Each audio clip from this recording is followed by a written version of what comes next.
Welcome to another fun-filled Monday edition of Second City Sports. We're live in the 11 color right here on Sports Zone Chicago, along with Miss Lakeena McGee, which is she.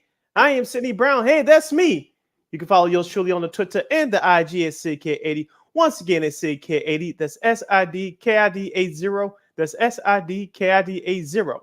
You can follow me at Lakeena McGee on the Twitter and at Lakeena_McGee on the IG. Make sure you download that Sports Zone Chicago app. You want to know why? Because we said so, that's why. And also, too, you can download all our other 5 live shows throughout the week. You have it to miss them, you can go back and watch them and listen to them at your own leisure. Make sure you download that Sports Zone Chicago app today. Speaking of Sports Zone Chicago, you can find us on all social media platforms on Facebook, Twitter, Instagram, and YouTube. Once again, find Sports Zone Chicago on all social media platforms on Facebook, Twitter, Instagram, and YouTube. You want to catch the audio version of Second City Sports? You can do so by subscribing to our podcast at War on Anchor. We are available on all podcast platforms, including the iHeartRadio app. Type this in your search engine boxes on those podcast platforms. You ready? WARR on Anchor. Once again, that's War on Anchor. And you can follow War Media on Facebook, Twitter, Instagram, and YouTube. Once again, at WARR Media on Facebook, Twitter, Instagram, and YouTube. And thank you very much in advance for your support. Like, share, subscribe, and tell your friends. We are unapologetically fun, and we have very definite opinions. And make sure you also can catch Sports Zone Chicago along with Second City Sports on the Roku TV app. You have a Roku television, just click on the sports section and type in Sports Zone Chicago. Put the app right there next to the ESPN app and all the other apps you have on your television. Right there, right, bright and shiny for you. Sports Zone Chicago is now on Roku TV. For those of you that do not have a Roku television, just download the app and make sure you go into the sports section and type in Sports Zone Chicago. You can watch us 24 hours a day, 7 days a week, 365 days a year. You can watch our shows live, or you have other things to do in your life like we do. You can watch our shows later. So once again, Sports Zone Chicago is now on Roku TV. And you have a question or comment for us during any of our topics for today's show. During our 2-hour extravaganza, you can go to Sports Zone Chicago on Facebook or Sports Zone Chicago on YouTube. Type in questions or comments. And in the comment section, Lakeena will get them up on the screen for you. But if you decide to troll in order to do something stupid, I'm giving Lakeena full boat to give you fools to bill and beer boot. Bye-bye. I love when she says that. Lakeena, let's kick off this Monday edition of Second City Sports by discussing Chicago baseball. Let's start off, of course, on the south side. The White Sox on a current 2-game winning streak. Yes, it's true. A current 2-game winning streak. They defeated Detroit Tigers yesterday by the score of 4-2 with a home run from Gavin Sheets and an RBI single for Eloy Jimenez. Michael Kopech didn't look great, but didn't look terrible either. After an embarrassing loss on Friday when Dylan Cease pitched the best game of the season, the White Sox said enough is enough. They bashed the Detroit Tigers, winning 8-0 on Saturday, thanks to Johnny Cueto's 8 shutout innings. And yesterday they came from 2-0 down in the first inning to win their second in a row. Lakeena, this is an important stretch for the White Sox as they'll play 8 games in 7 days, including a doubleheader on Tuesday tomorrow before heading to Minnesota to conclude the first half of the schedule for 4 games. Lakeena, we keep saying this over and over again. And I feel like a broken record. I hate repeating myself, but I must do it one more again, as you young folks would say. This is that critical juncture on the season. And as Frank Thomas said on the post-game show on NBC Sports Chicago yesterday, you got to let it all hang out.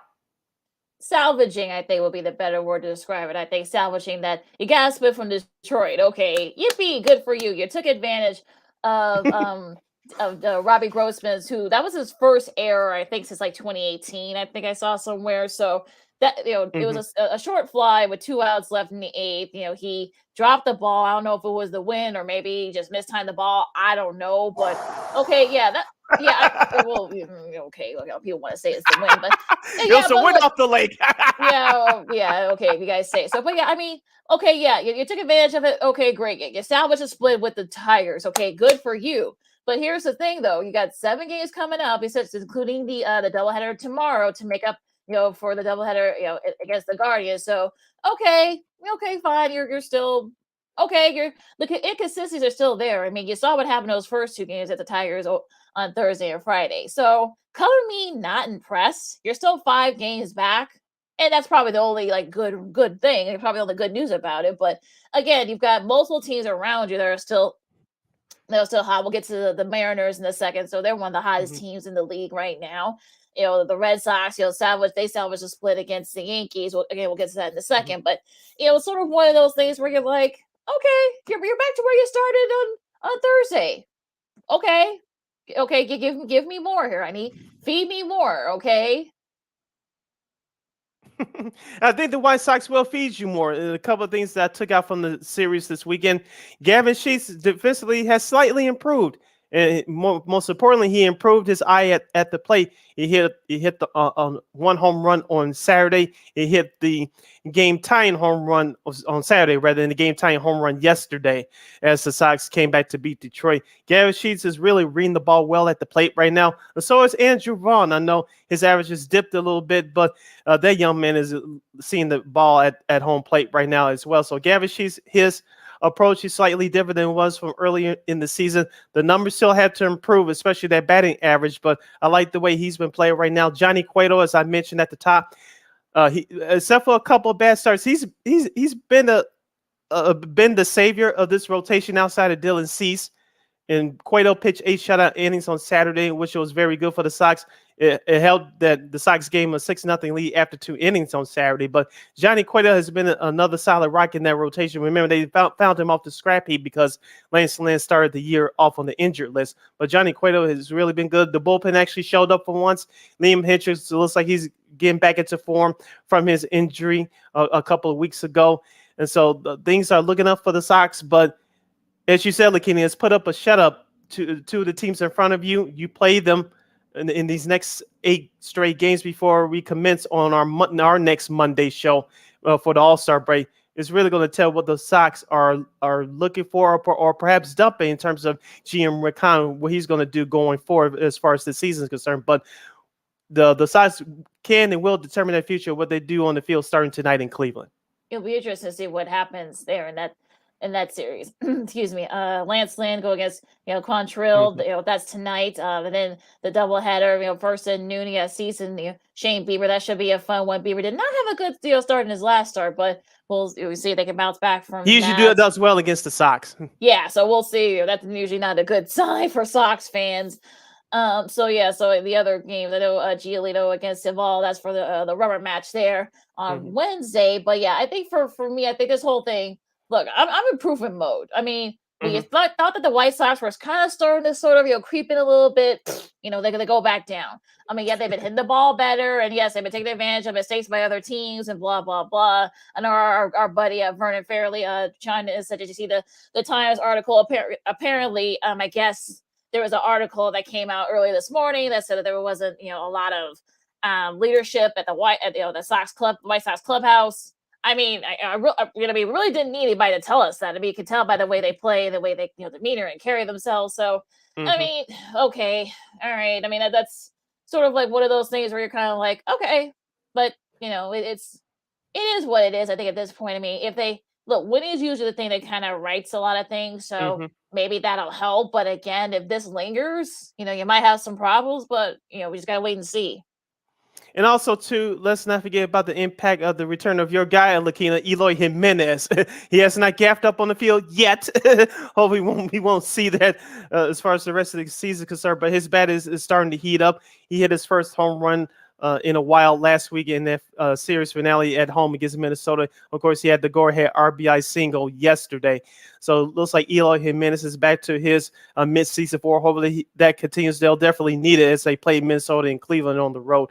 And also, too, Tim Anderson, I know he didn't play yesterday because of rest, but you hope he'll start to pick it back up again. I want him to have his baseball IQ back on because it didn't look good in that series, especially last Monday night's game against Minnesota, not running out of a drop third strike. And so he needs to get back into form and be consistent as well. So some things are looking up for the Sox, but I'm with you. I need to see more. And it's no better test than right now. Yeah, the consistency. If they just be consistent, that's all you ask. And yeah, Mm-hmm. yeah, you're right there for the division, but again, that's will probably end up being like one spot, team coming for the Central that's going to end up going to the playoffs, even with the expanded, okay, field this year. So I think if you're the Sox fan, you better see. We'll find out, especially because they got Cleveland coming back from the break at home. Then they got 2 against Colorado just before the deadline. So I'm wondering, like, okay, well, if they finish right near like the 500 mark, if you're Rick Hahn, if you're still like 2 or 3 games under, what do you do? So do you start dumping guys? Do you start trading? Do you try to trade? See pieces sort of upgrade. So Rick Hahn's gonna be in a tough spot if they don't get it together in these these next 8 games. Kind of the All-Star break. I think if they're around 500, they'll add somebody because they definitely need another bat, but most importantly, they need another reliever because, as we talked about, Lakeena, even though the bullpen has been doing well lately, outside of Kendall Graveman and, of course, closer Liam Hendricks, this bullpen has been a major disappointment. Part of it is because of injuries, but the other part of it is because of inconsistency. Injuries, Aaron Bummer, Joe Kelly. It looks like that signing has been a waste so far. Thank you, Rick Hahn, for that. But I think Rick Hahn most importantly, needs another reliever or two. But if they're in the same position a couple of weeks, about 3 weeks from now, it's not going to be an overhaul like it was a few years ago. But like you said, you'll start trading off a couple of veterans. As we mentioned in our last episode, Lakeena, Jose Abreu, AJ Pollock, Johnny Cueto. You can get something for them.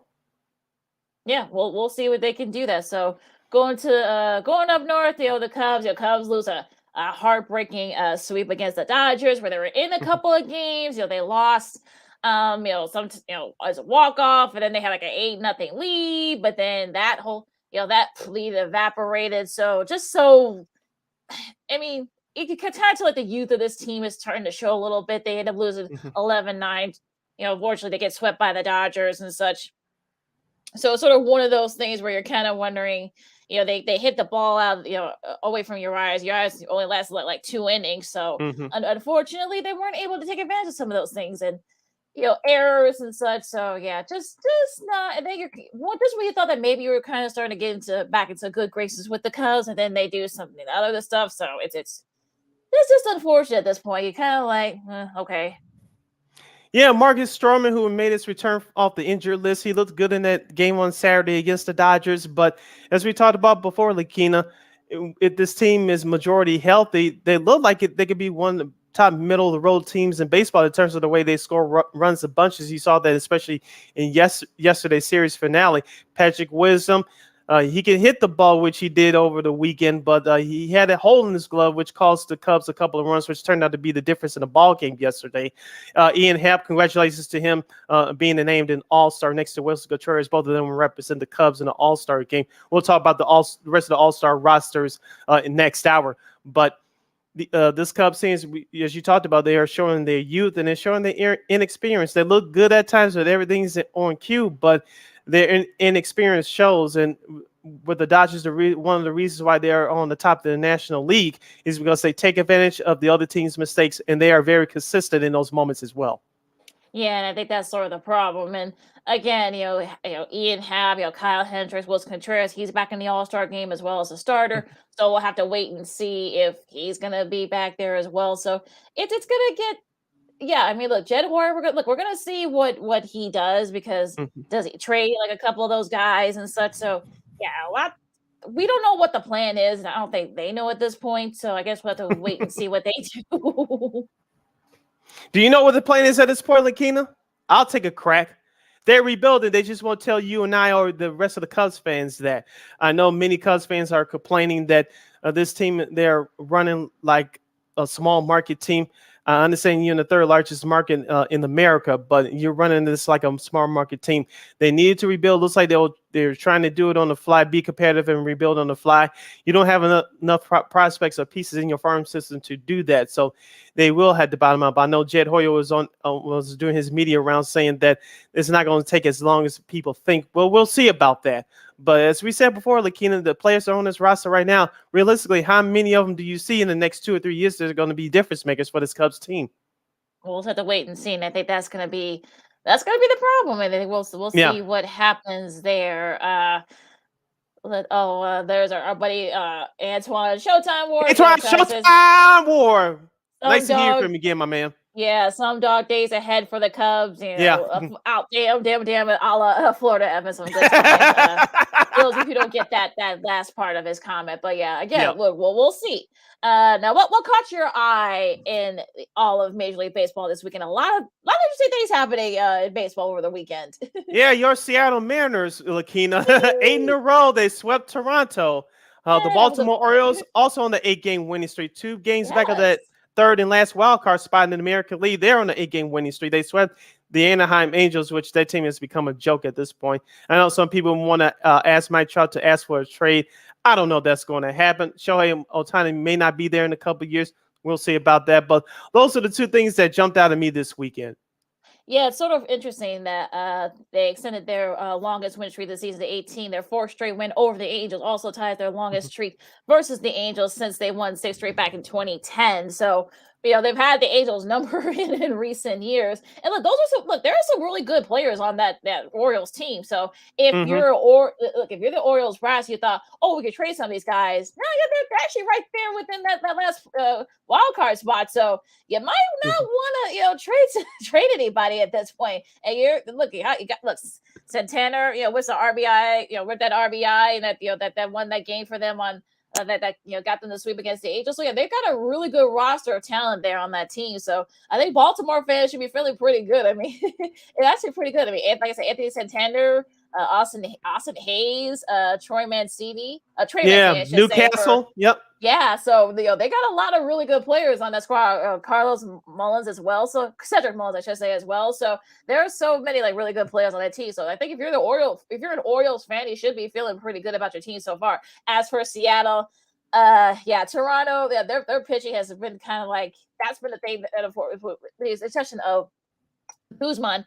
Their pitching unfortunately is sort of showing that. But the Mariners. I mean, look, we thought that maybe the Mariners would be right there, could be from the playoff spot. They've won 9 of their last 10, so they're right there from that within that in distance of that last wild card spot. So looking pretty good. And also too, the Red Sox, Yankees, They split. They split, and Jeter Downs. There's so much irony on this tweet here. So Jeter Downs scored the game-winning run on Saturday, and then he was led that rally against the Red Sox. It's last night, so they've won a couple in a row. They split that series with the Yankees, so they're kind of right there too in that wild card spot. So there's so much. The Rays, unfortunately, I know losing at Cincinnati. What's up with that? Well, it's like you got swept by Cincinnati, really? And Hunter Green throwing six 100-mile-an-hour pitches. Good grief. He had a big he had a really big out in that game last night. So I'm like, if you're in Tampa, you're kind of scratching your head thinking, how in the world did that happen? But it's just that was a little bit nutty over the weekend. So Houston is Houston. We talked about the Mariners. The Braves have won 3 in a row. Mm-hmm. They're only 1.5 back from the Mets. Yeah, they've kind of filtered out a little bit. The Mets have. So the Mets played with the Marlins over the weekend, and congratulations to them for finally honoring Keith Hernandez. I saw highlights of that ceremony from Saturday. That was really cool. Yeah, that was pretty cool. Yeah, I saw the video too. Check it out on their the Mets social media feed because it was.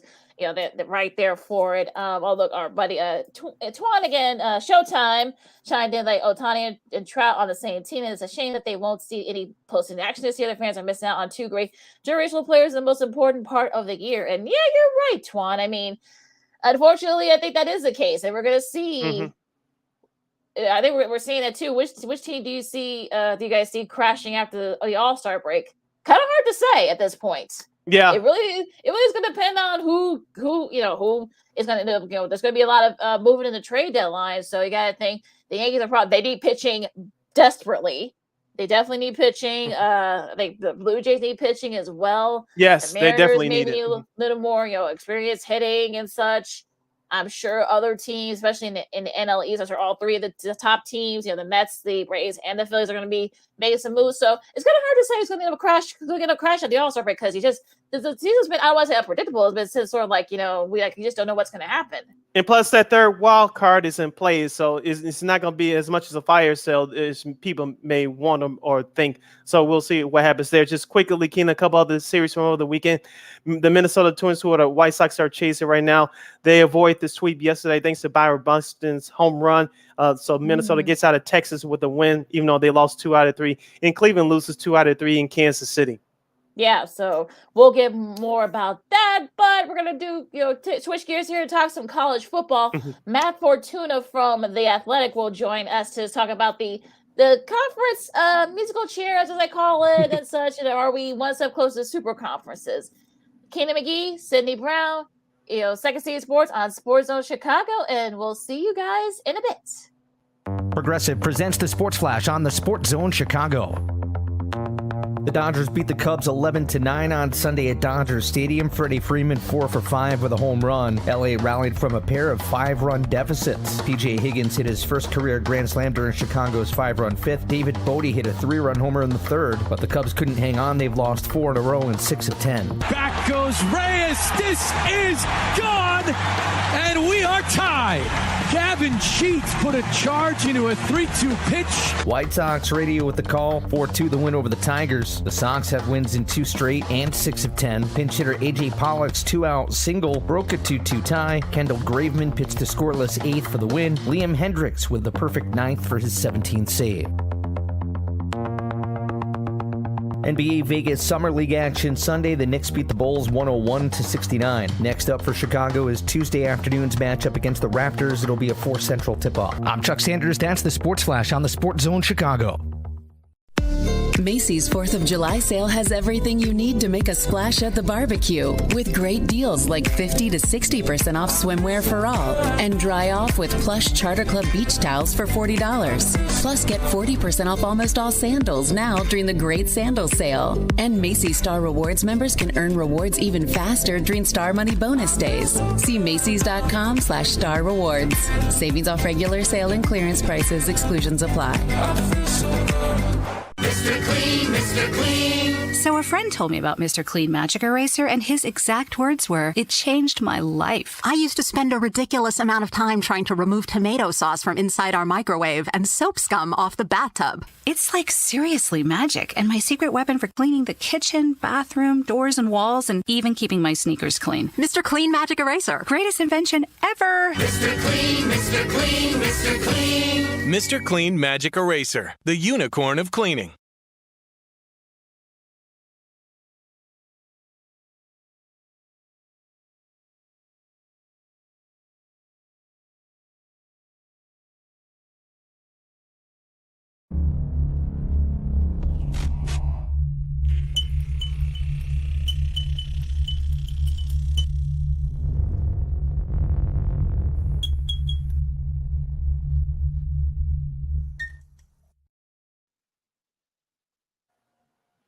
Welcome back to the all-new Monday edition of Second City Sports. We're live and live in color right here on Sports Zone Chicago, along with Miss Lakeena McGee. I am Sydney Brown.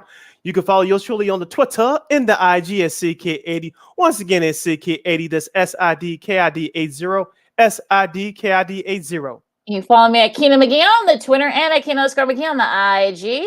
Don't forget, we're also on, you can catch us on Roku TV. If you have a Roku television, just go into, tap on the app, go into the sports section and type in Sports Zone Chicago. You can get all of our programs, including this one, 24 hours a day, 365 days a year, and 7 days a week. And if you have a question for our next sketch, you can go to Sports Zone Chicago's Facebook page or Sports Zone Chicago on YouTube. Type in questions or comments in the comments section. Lakeena will get them up on the screen for you. Right now, Lakeena, for the next few minutes, we'll talk about the reshuffling in conferences in the world of college football. To help us do that, we'll bring on a first-time guest. You can watch him locally here in Chicago as a guest analyst and a guest anchor for GN Sports Tonight on WGN TV in Chicago. He's also a college football writer for The Athletic. Let's please bring on Mr. Matt Fortuna. You can follow him on the Twitter at Matt_Fortuna. Once again, at Matt_Fortuna. Matt, welcome to the show. How are you? I'm doing well, guys. Thanks for having me. How are you?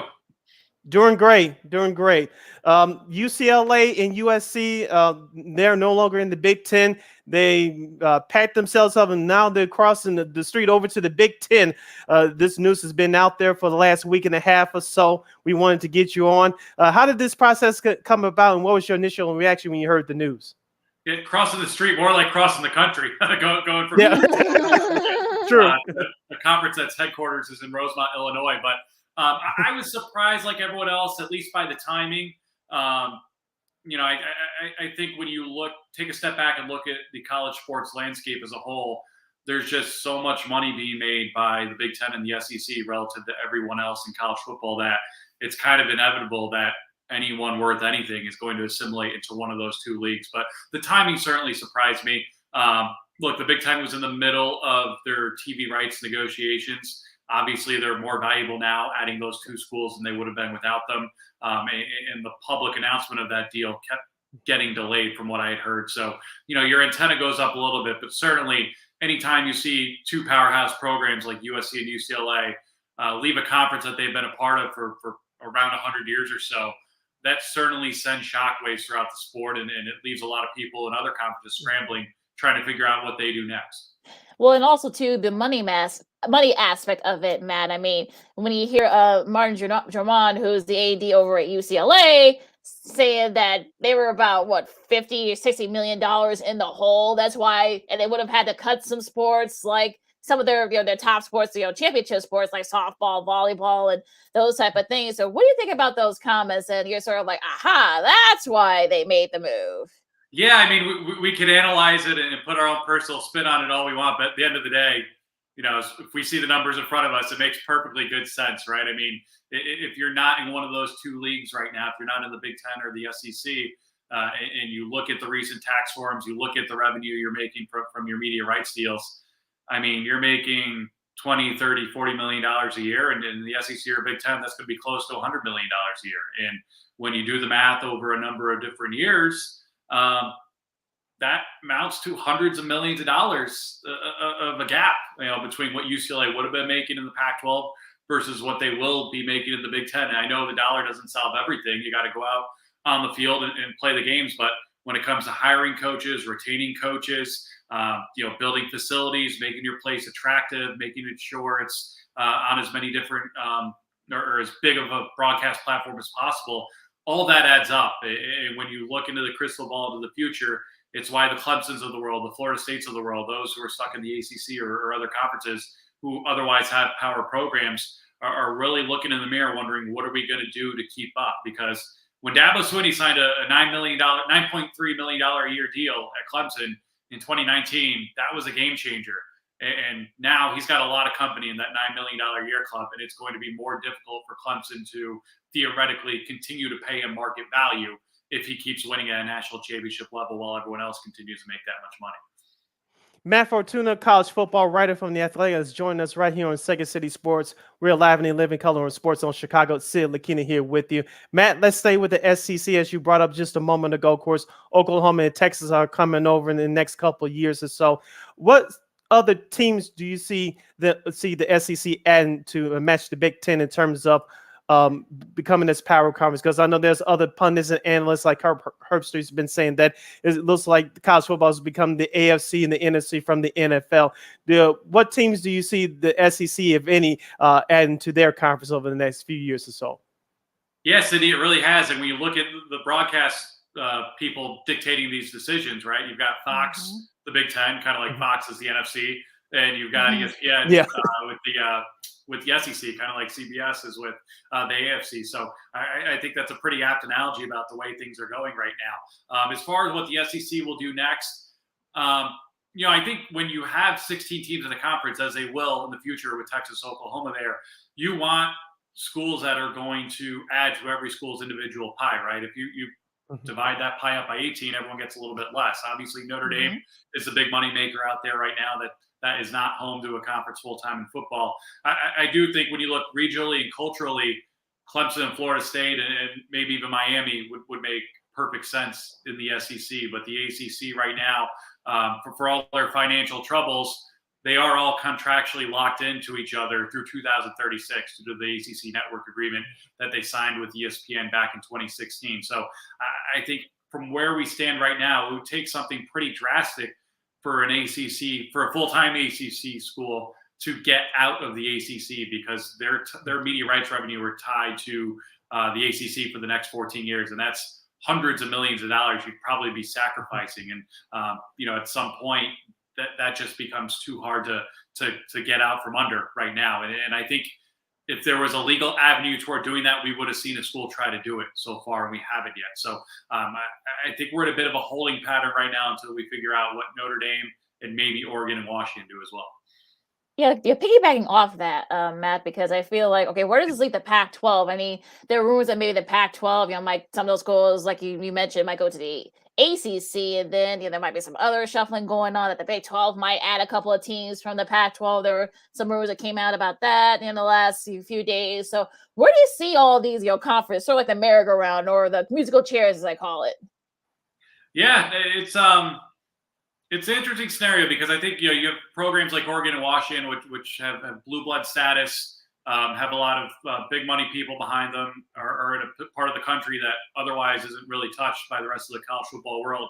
I think those are valuable properties. I think if the Pac-12 can get them to agree to stay in the fold for their next media rights deal, I think the Pac-12 at 10 teams without USC and UCLA will be okay going forward. But make no mistake about it, if those two schools could get out, they would be out by now. So I think everything hinges with Notre Dame right now. I really do. I think if they join a conference, I think if they were to leave the ACC with their Olympic sports and go to the Big Ten, there are some schools in the ACC that would probably make a legal argument that, hey, the deal we signed on to is not what it is right now without those 5 Notre Dame football games a year. It's not worth as much as we initially signed up for. And maybe then the lawyers start getting involved and looking for ways for some schools in the ACC to possibly get out. But I really do think it all hinges with Notre Dame. I think Oregon and Washington are 2 big dominoes. We'll wait and see how they fall as well. But I don't know if anything gets done of substantial nature until Notre Dame joins a conference. And I wouldn't rule out that happening sometime down the road, but I don't think it's imminent. And, we've heard talks about mergers with the ACC and Pac-12 or the Big 12 trying to take some of those Pac-12 schools, some of those remaining Pac-12 schools. I think every commissioner in every league right now is exploring all their potential options because, if you just sit and don't do anything, you risk having someone else do something and getting left behind. I just don't know if any of those hypotheticals that are out there right now are going to really be a financial boon for any of those conferences, which is why I'm not sure we'll see any of those potential deals get done anytime soon. We're halfway home with our guest, Matt Fortuna. He's the college football writer from The Athletic. He's joining us right here on Second City Sports. We're live in the 11 color. Sid Lakeena here with you right here on Sports Zone Chicago. Matt, let's go back to the Pac-12. Of course, their commissioner, Larry Scott, everybody, especially on the West Coast, has had an opinion about him, of course. He screwed up the deal with Fox, with the Pac-12 network, just like all the other networks. He had to lay off. They had to lay off a whole bunch of talented people. Give us your thoughts on Larry Scott. Will he survive this after all these teams switching conferences are finalized? Yeah, I mean, George Kliavkoff took over last year, and so he's the current commissioner. And unfortunately for him, this happens under his watch, and he's the guy who will become not the face of this, but will be known as the guy who presided over the Pac-12 when the Pac-12, as we know it, began to disintegrate. I think commissioner is an interesting job in sports and really in anywhere, right? We saw the fantasy football controversy with some of the Major League Baseball players a couple weeks ago. Mike Trout was the commissioner there and said, you know what, this isn't for me anymore. It's way too controversial. Adam Silver has a pretty high Q rating for the most part, but I just don't think being a commissioner of anything is somewhere you go to be liked or to be popular. Kevin Warren really took a beating reputation-wise at the Big Ten when they decided to cancel the football season initially in 2020 due to COVID. And, how much of that was his individual decision versus him executing the orders of his bosses, the school presidents? I don't know. And right now he's getting a lot of credit for expanding the Big Ten when you could probably make the same argument. He probably gets too much blame when he shouldn't. He probably gets too much credit when he shouldn't. And I think that goes for anyone in that seat. And so right now you're seeing George Kliavkoff come under fire a little bit publicly, but he had started, I think it was July 1st of 2021. So literally on the day before his 1-year anniversary at the Pac-12 is when he's dealt this news of his 2 flagship schools leaving for the Big Ten. And that's just a really tough pill to swallow. And I think everyone in that league, likes his vision, likes his direction, and believes that he'll be the one to help steady the ship, so to speak. But no question, you mentioned Larry Scott. You look back at all the numbers of errors he made over the years and all the errors he was allowed to make, whether it was, going it alone with the Pac-12 network, whether it was his lack of, I don't want to say coddling, but lack of propping up, the USCs of the world. I remember in 2017, that was a really good USC team coming off a Rose Bowl win the year before, and they played 12 games in 12 weeks. They did not have a bye in the regular season. Can you ever imagine the SEC doing that for Alabama or the Big Ten doing that for Ohio State? Not at all. And what happened? They ended up losing a Friday night game on the road at Washington State, which eliminated their perfect season. And look, with hindsight, was that a national championship caliber team? Probably not, but their league did them no favors there. And I think that's one major example of many that you saw over the years where they just kind of lost touch of what they should be doing as a conference as far as trying to prop up their biggest breadwinners and trying to pump up their football product as a whole. Now, where does this leave some of the smaller schools, like schools for the American Conference and the Sun Belt, and those like smaller, like non-Power 5, if you will, the HBCUs. We talked, Sid and I talked about it like last week. Where do you see, where does it leave those schools, because they're kind of going to be like left twisting in the wind, it feels like. Yeah, I think some of the upper tier schools in those leagues probably like it because I think chaos creates opportunity. We saw that last year when Texas, Oklahoma left the Big 12, and we all thought the Big 12, as we knew it, was going to collapse. And what ended up happening was they added Cincinnati, UCF, Houston, and BYU. And if you're a school like Cincinnati, I mean, talk about timing. You make the college football playoff as a group of 5, and when you make that kind of stage as a group of 5, it's supposed to be a once in a lifetime or once in a generation moment. And they're going to be a Power 5 program here in a couple of years, and they're going to be making Power 5 revenues, and they're going to be in position to build off all the success that they've had in recent years in the American Athletic Conference. So I think if you're a stronger program, if you're maybe a Memphis, one of the best ones that's on the outside looking in, you're looking at all the dominoes falling and trying to insert yourself into the picture there and see if you can nab one of those bids.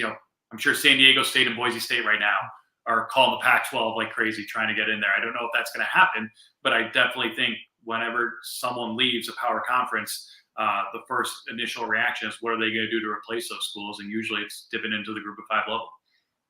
Last moment or two with college football, writer from The Athletic, Mr. Matt Fortuna is joining us right here on Second City Sports. Sid Lakeena here with you, live and in living color, right here on Sports Zone Chicago. Matt, let's go back to the Big Ten with USC and UCLA joining the Big Ten.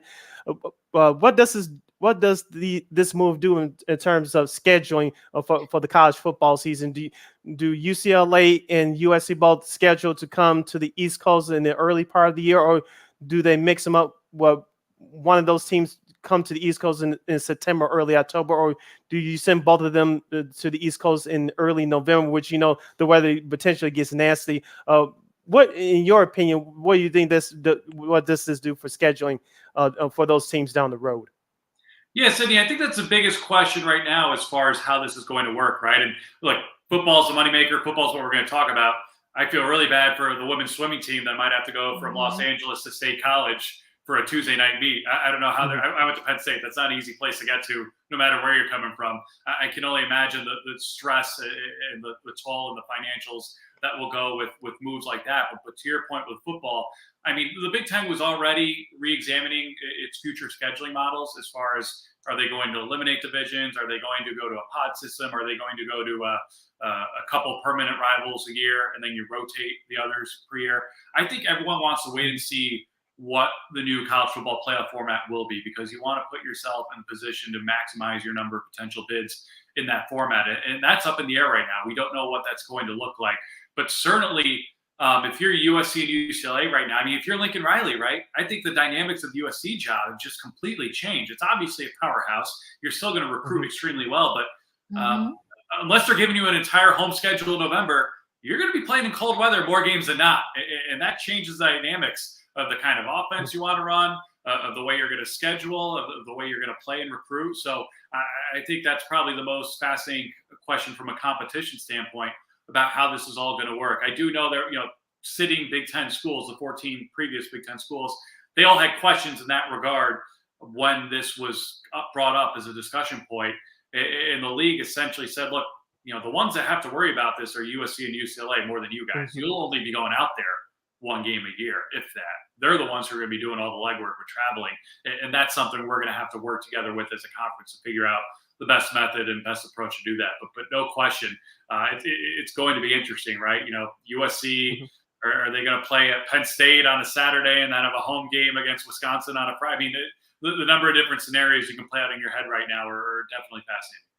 How about 9 a.m. kickoffs too, man? I mean, you know, they may have to deal. You know, I'm talking about UCLA, USC are going to probably have to deal with that maybe a couple of times a year at least, especially in October and November when it gets a little cold. So that's another thing they got to think You would hope about for their as well. sake that they don't do that. You'd hope for their sake from a broadcasting standpoint, they're not playing those Pac-12 after dark games anymore either. They're playing 7 or 8 o'clock East Coast time, where you're maximizing the number of eyeballs that are watching your product. I actually like those Pac-12 after dark games. Oh, I love them. Me too. You're definitely gonna be the end of an era there now. Matt, are we kind of like one step closer? Because we were told maybe like about a decade ago that we're gonna have super conferences eventually. Is the recent moves and the reshuffling, are we getting one step closer to that? Yeah, I think we're there, right? 2 16-team conferences. And if they're going to play, well, the SEC's case, maybe 8-game schedules, in the Big Ten's case, 9-game conference schedules, there's going to be such a lack of familiarity, I think, with a lot of these schools that just don't see each other on the football field all that frequently, despite being in the same conferences. I mean, the Big Ten as we know it, it's still the Big Ten in name and in identity and in its mission, but it's not a Midwestern conference anymore. It's literally a national conference that goes from one coast to the other. The SEC is a little more regionalized in that regard, but I don't know how much of that's by design or by virtue of who they're able to get when they're able to get them. No question, it's the best conference from a football standpoint in the country right now. But absolutely, we are. I think we're right in the throes of it right now as far as the super conference era, and it's a matter of figuring out, when all the dominoes fall, who's going to be one of the haves and who's going to be one of the have-nots, because it's a pretty tricky time right now if you're right on that bubble. And this is my last question for you, man. Speaking of those potential super conferences, this has the potential to open up to a 12-team college football playoff, correct? Because the discussions can't open up until after the completion of the 2025 season. This has to be an easy road, quote-unquote, easy road to a 12-team college football playoff, correct? Yeah, I don't know. I mean, you thought it would have been easier the last time around when that was what was on the table, but three of the commissioners struck that down. And, they're in the middle of their contract right now, the playoff that is, which runs through 25-26. And in order to ratify that deal, they would have had unanimous agreement among all the commissioners to change it. And they didn't have unanimous agreement. They don't need unanimous agreement to start a new contract when this one ends. And in that regard, that makes me wonder who's going to be calling the shots, because no question about it, the SEC and the Big Ten are the two powerhouse conferences. And I think whatever they say is eventually going to go. And it's a matter of, what do those two think are in the best interest, both for their individual conferences and for college football as a whole? Because those two are the biggest moneymakers.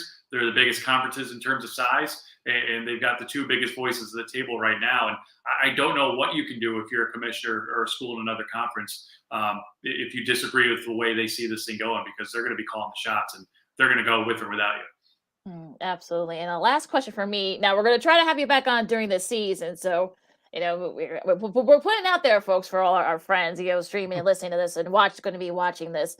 Outside of Alabama, Clemson, Georgia, they're the defending champions.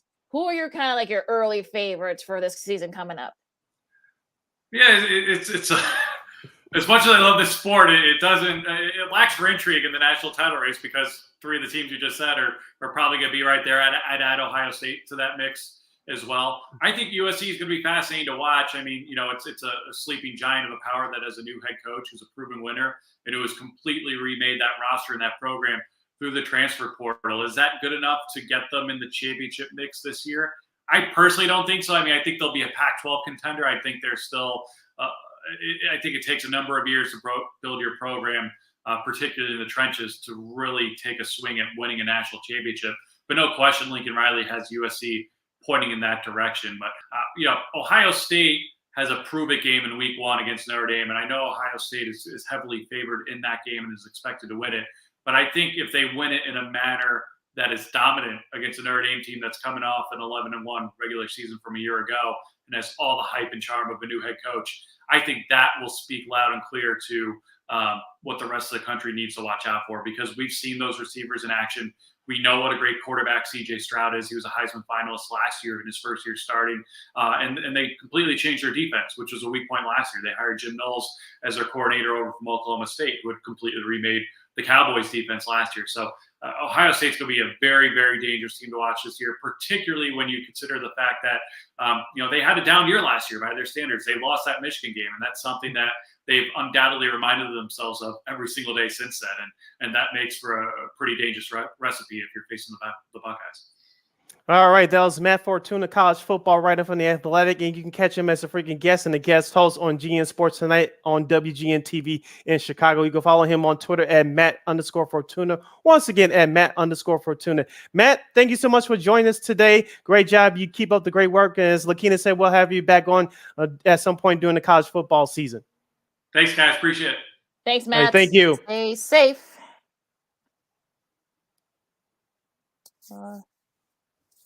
All right, as Sid said, you can read Matt's stuff on The Athletic, of course, on GN Sports Live here in Chicago on WGN. So, Sid, we still got about a few more minutes. So, what do you want to sort of get into? Do you want to expand more on this? Because I think, look, we've been talking about this for like the last month, especially with all the stuff that went on with UCLA and USC and such, and.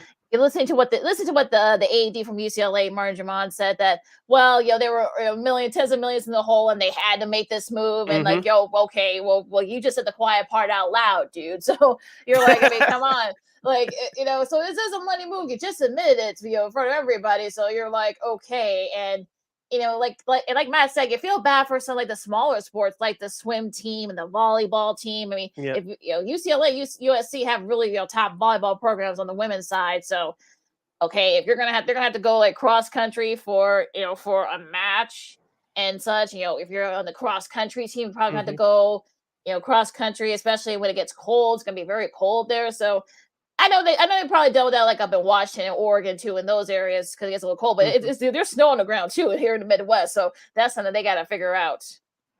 And also too, Lakeena, you mentioned the AD of UCLA. He's wiping his forehead about 5-6 times. I'm doing right now for those of you watching on our stream on YouTube and Facebook. But like you said, there was $60 million in the hole. Now they have some money to play with and reallocate those resources to other places. But we all know, Lakeena, in places like UCLA, Texas, and University of Michigan, both football and basketball bring in the most money in terms of sports, and they help pay for the other small sports as well. And so that's how these universities keep afloat. But I'm interested to see what Notre Dame does. As of right now, you should stay independent. I know they get $15 million a year from NBC. I know that contract runs out through 2025 as well. So we'll see what Notre Dame does. But geographically, well, we always say that it made sense for them to join the Big Ten. But unless the payday is bigger than what they get from NBC right now, you might as well stay independent for football. I know they're in the ACC as far as the other sports are concerned, but as far as football, unless you get way more than $15 million, triple that pay, you might as well stay independent. Yeah, and I've gotten into it with some people too. Like, well, maybe they should, join the conference. Well, maybe down the line they may not have a choice, but so right now this is the best situation for them. They get $15 million by themselves. They don't have to share it with anybody. So I mean, sure, okay, BYU had to join the conference because they weren't making the money that Notre Dame was making being independent. So they didn't have a choice but to join the Big 12. Now Notre Dame, I mean, look, they got that sweet contract with NBC and Peacock. So you're getting $15 million. We'll see, in a couple of years, we'll see if that number goes up or whatever, or if you think that maybe might be better off joining the conference. Who knows? But right now, if I were Notre Dame, and look, Lord knows how I feel about that program, but I'd stay independent. But look, I'm a capitalist too, so I'm like, hey, look, stay where the money is. Yeah, I know we're up against it in terms of our top of the hour break, but I want to piggyback off your next point, the question that you asked, Matt, about the smaller schools. Like you said, Boise State for sure. Let's just say that even though, let's just say the Pac-12 and the Big 12 don't merge. And like you said, assuming that Washington and Oregon leaves, I know that's the hot rumor right now. Those next two schools are potentially joining the Big Ten. Nothing is imminent as of yet, but let's just say those two schools leave. That'll be the perfect situation for Boise State. You get a bigger profile. Hopefully the TV contracts will be better for that conference. But if you Boise State, you'll have more eyeballs watching your program. And plus, I know you're a late night owl in terms of your West Coast football. But don't you think that Boise State would benefit for those 6 or 7 o'clock Chicago time starts if they join the Pac-12? Yeah, I mean, You won't be seeing it at used to it. midnight Eastern time. Well, yeah, and they're I think they're right there. I think no, they're in the mountain time zone, I think. So they could benefit perhaps maybe from being right there, since it's could probably be like maybe 7 o'clock Central Time, 8 o'clock Eastern Time. So you'll probably have more eyeballs to watch and They'll people play will better opponents as well. right. And you have more access to that too. So yeah, I think if you're Boise State, if you're seeing what's going on, you're thinking, we might be able to. Not to say that the Mountain West doesn't do it. Look, I love Mountain West. I love that conference. A lot of those schools, Boise, Utah, New Mexico, et cetera, Utah State and such. So yeah, I mean those are sort of like the Wyoming too. So yeah, those are sort of like the schools where they're kind of like right there. So who knows? I mean, we might be seeing even more conference reshuffling. So oh, good grief. Okay. Musa. No, go ahead. No, go ahead. No, you go ahead. All right.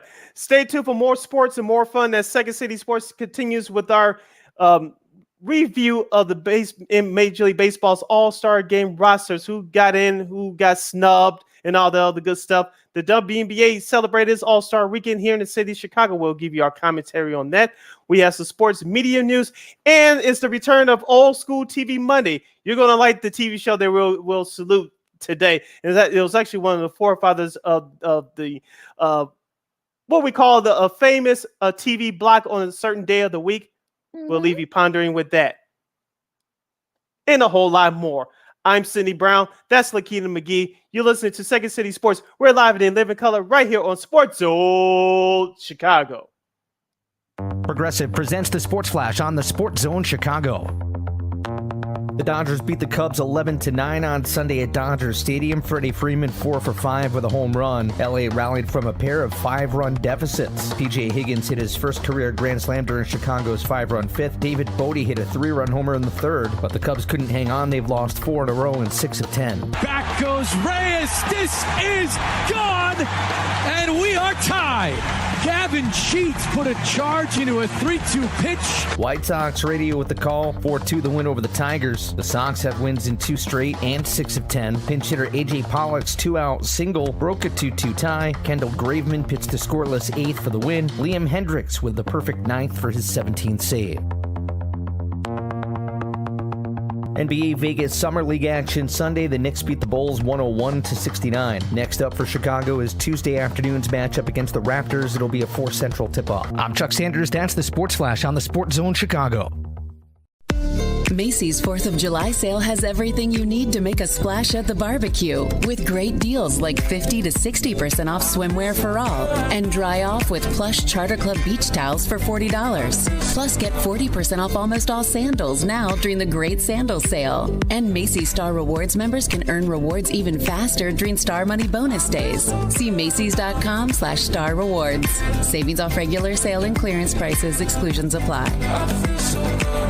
Mr. Clean, Mr. Clean. So a friend told me about Mr. Clean Magic Eraser, and his exact words were, "It changed my life." I used to spend a ridiculous amount of time trying to remove tomato sauce from inside our microwave and soap scum off the bathtub. It's like seriously magic, and my secret weapon for cleaning the kitchen, bathroom, doors and walls, and even keeping my sneakers clean. Mr. Clean Magic Eraser. Greatest invention ever. Mr. Clean, Mr. Clean, Mr. Clean. Mr. Clean Magic Eraser, the unicorn of cleaning.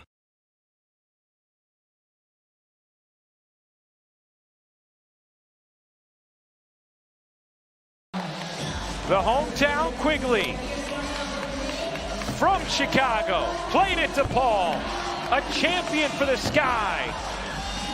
And Quigley puts in 3 on the first rack. Remember, her money ball rack is on that right wing. Quigley needs 21 to tie, 22 to win. Hits the money ball. Can she get a do zone? You bet! Quigley in prime position. Lethal. Quigley. Another money ball. Another do zone ball. Oh yeah! Quigley is closing in. Her money rack. She got it! Allie Quigley has already clinched victory. This is all gravy. Icing from the corner for Allie Quigley. Why not? Quigley, perfection. The first ever 4-time champion.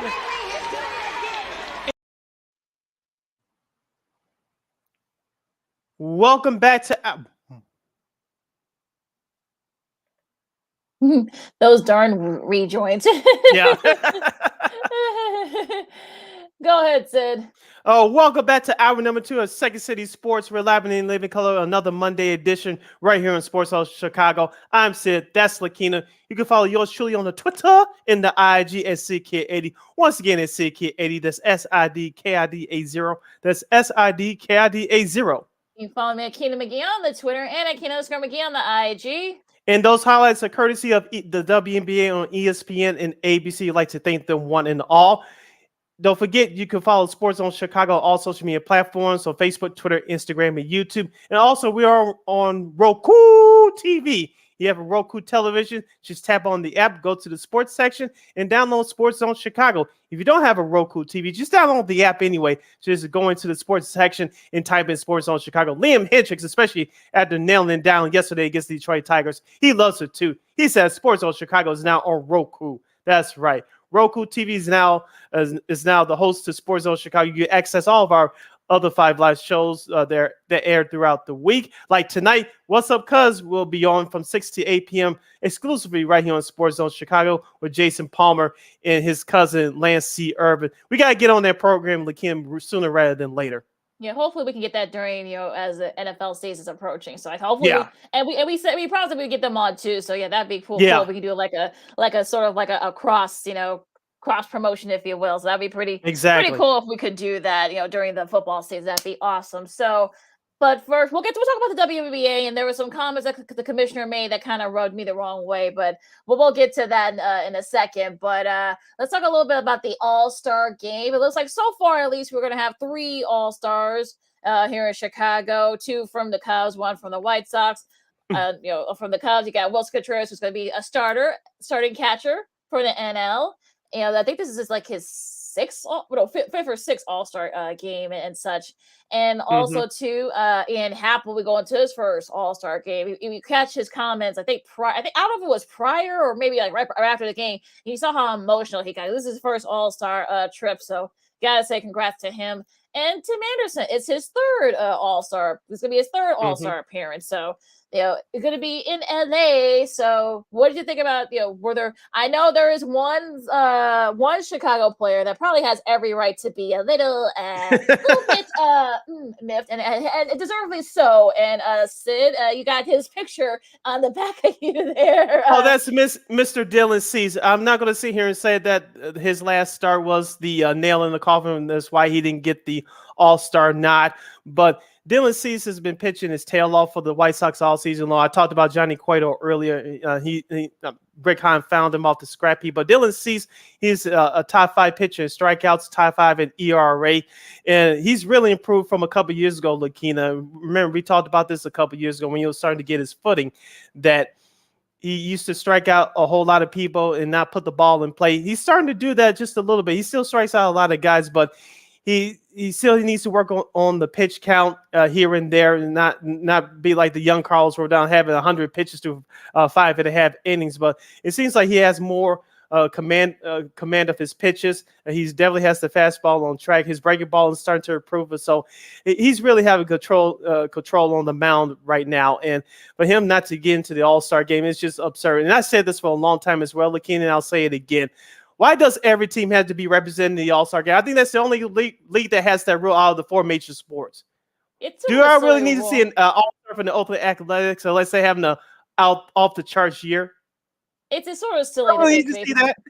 Yeah, it's sort of silly that they put that rule in there. Well, hey, everybody's got to be part of the All-Star game and such. So, it's like, hey, you know what? I mean, let's represent everybody. I think Steely put that rule in place because of that. So I think that's probably why you're seeing some of this. But this is kind of like a detriment to some of the players that we mentioned. Dylan Cease has every right to have a gripe. I know I'm sure he'll be asked today on how he feels about it. But Ty France the Mariners first baseman. I mean, he's one of those. He's actually versatile. He can play first, and second, and third base. He can, sort of. He's like one of the top, hitters in the league right now, not just in the AL. And he didn't get. There was this big, social media campaign to get him in there and to get that last spot. He didn't get it, so it's definitely sort of one of those things where you're kind of like, okay, yeah, this is sort of a silly rule they put in there. Like, do you really? I don't think A's fans will lose sleep if one of the guys don't make the All-Star team. I mean, I'm just saying. So you're letting guys like Dylan Cease and Ty France, those guys are being left off because you want to make a point. You want to hey, participation trophy for everybody. So it's just silly, but hey. Yeah, here's the elected starters from. We'll start with the American League. At catcher is Alejandro Kirk from the Toronto Blue Jays. First base, Vladimir Guerrero Jr. from Toronto. At second base, Jose Altuve, that cheater, from Houston.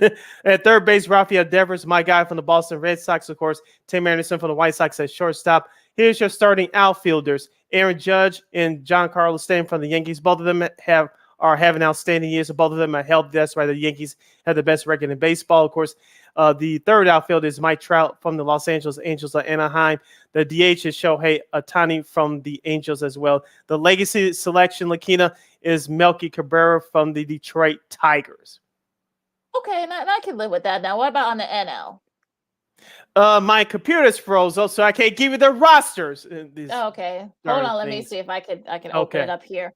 From the NL side, did you see their uniforms? They look kind of like, okay, can we go back to just having wear their team unis? I'm just saying. I mean, I think they still do that for the actual game, but they wear those specialty jerseys during batting practice and home run derby. You see all of them sitting out there in the infield. Okay, yeah, and so here we go. We got our center, of course. Wilson Contreras. This is his third All-Star selection. Paul Goldschmidt from St. Louis, this is seventh. Jazz Chisholm Jr. from Miami, his first. Manny Machado, his sixth, from the Padres. Trey Turner from the Dodgers, his second. Ronald Alcantara Jr. after coming back from the injury. This is his third All-Star game from Atlanta. Mookie Betts, his sixth. For the Dodgers, of course. Jock Peterson, former Cub. San Francisco, for the Giants, his second. Also, too, of course, Bryce Harper got voted in, but unfortunately, since he's hurt, so William Contreras, Wilson's kid brother, will make his first appearance from Atlanta, and this is an interesting stat here. I think this is only the second time in history, All-Star history, that there's going to be two brothers playing on the same team in the All-Star. This is a very cool moment right there. Yeah, I think since the Clementes, way back in the early 70s, so that's a pretty cool moment for them and their family. So that's going to be a really nice moment once all the pomp and circumstances over in LA in a few weeks, but in next week, I should say. But yeah, pretty cool moment. You got Chaz Chisholm from the Marlins. He's been one of the reasons why the Marlins have been really good. So, making his first All-Star appearance. So that's pretty remarkable and such. So, yeah, you like these kind of stories where you get to see guys coming in for the first time. Now, on the pitching side, I won't go through all of them because there's a lot of them, but Justin Verlander, the fact that he's been able to come back from everything he's been through, of course, Gregory Soto, Tommy John, of course, Gregory Soto, who the White Sox just saw, of course, Paul Blackburn was actually been a really good pitcher, actually one of the few bright spots for the A's, so that's why he ended up getting in. Of course, Ohtani, both got in both as a pitcher and a position guy, so go figure there.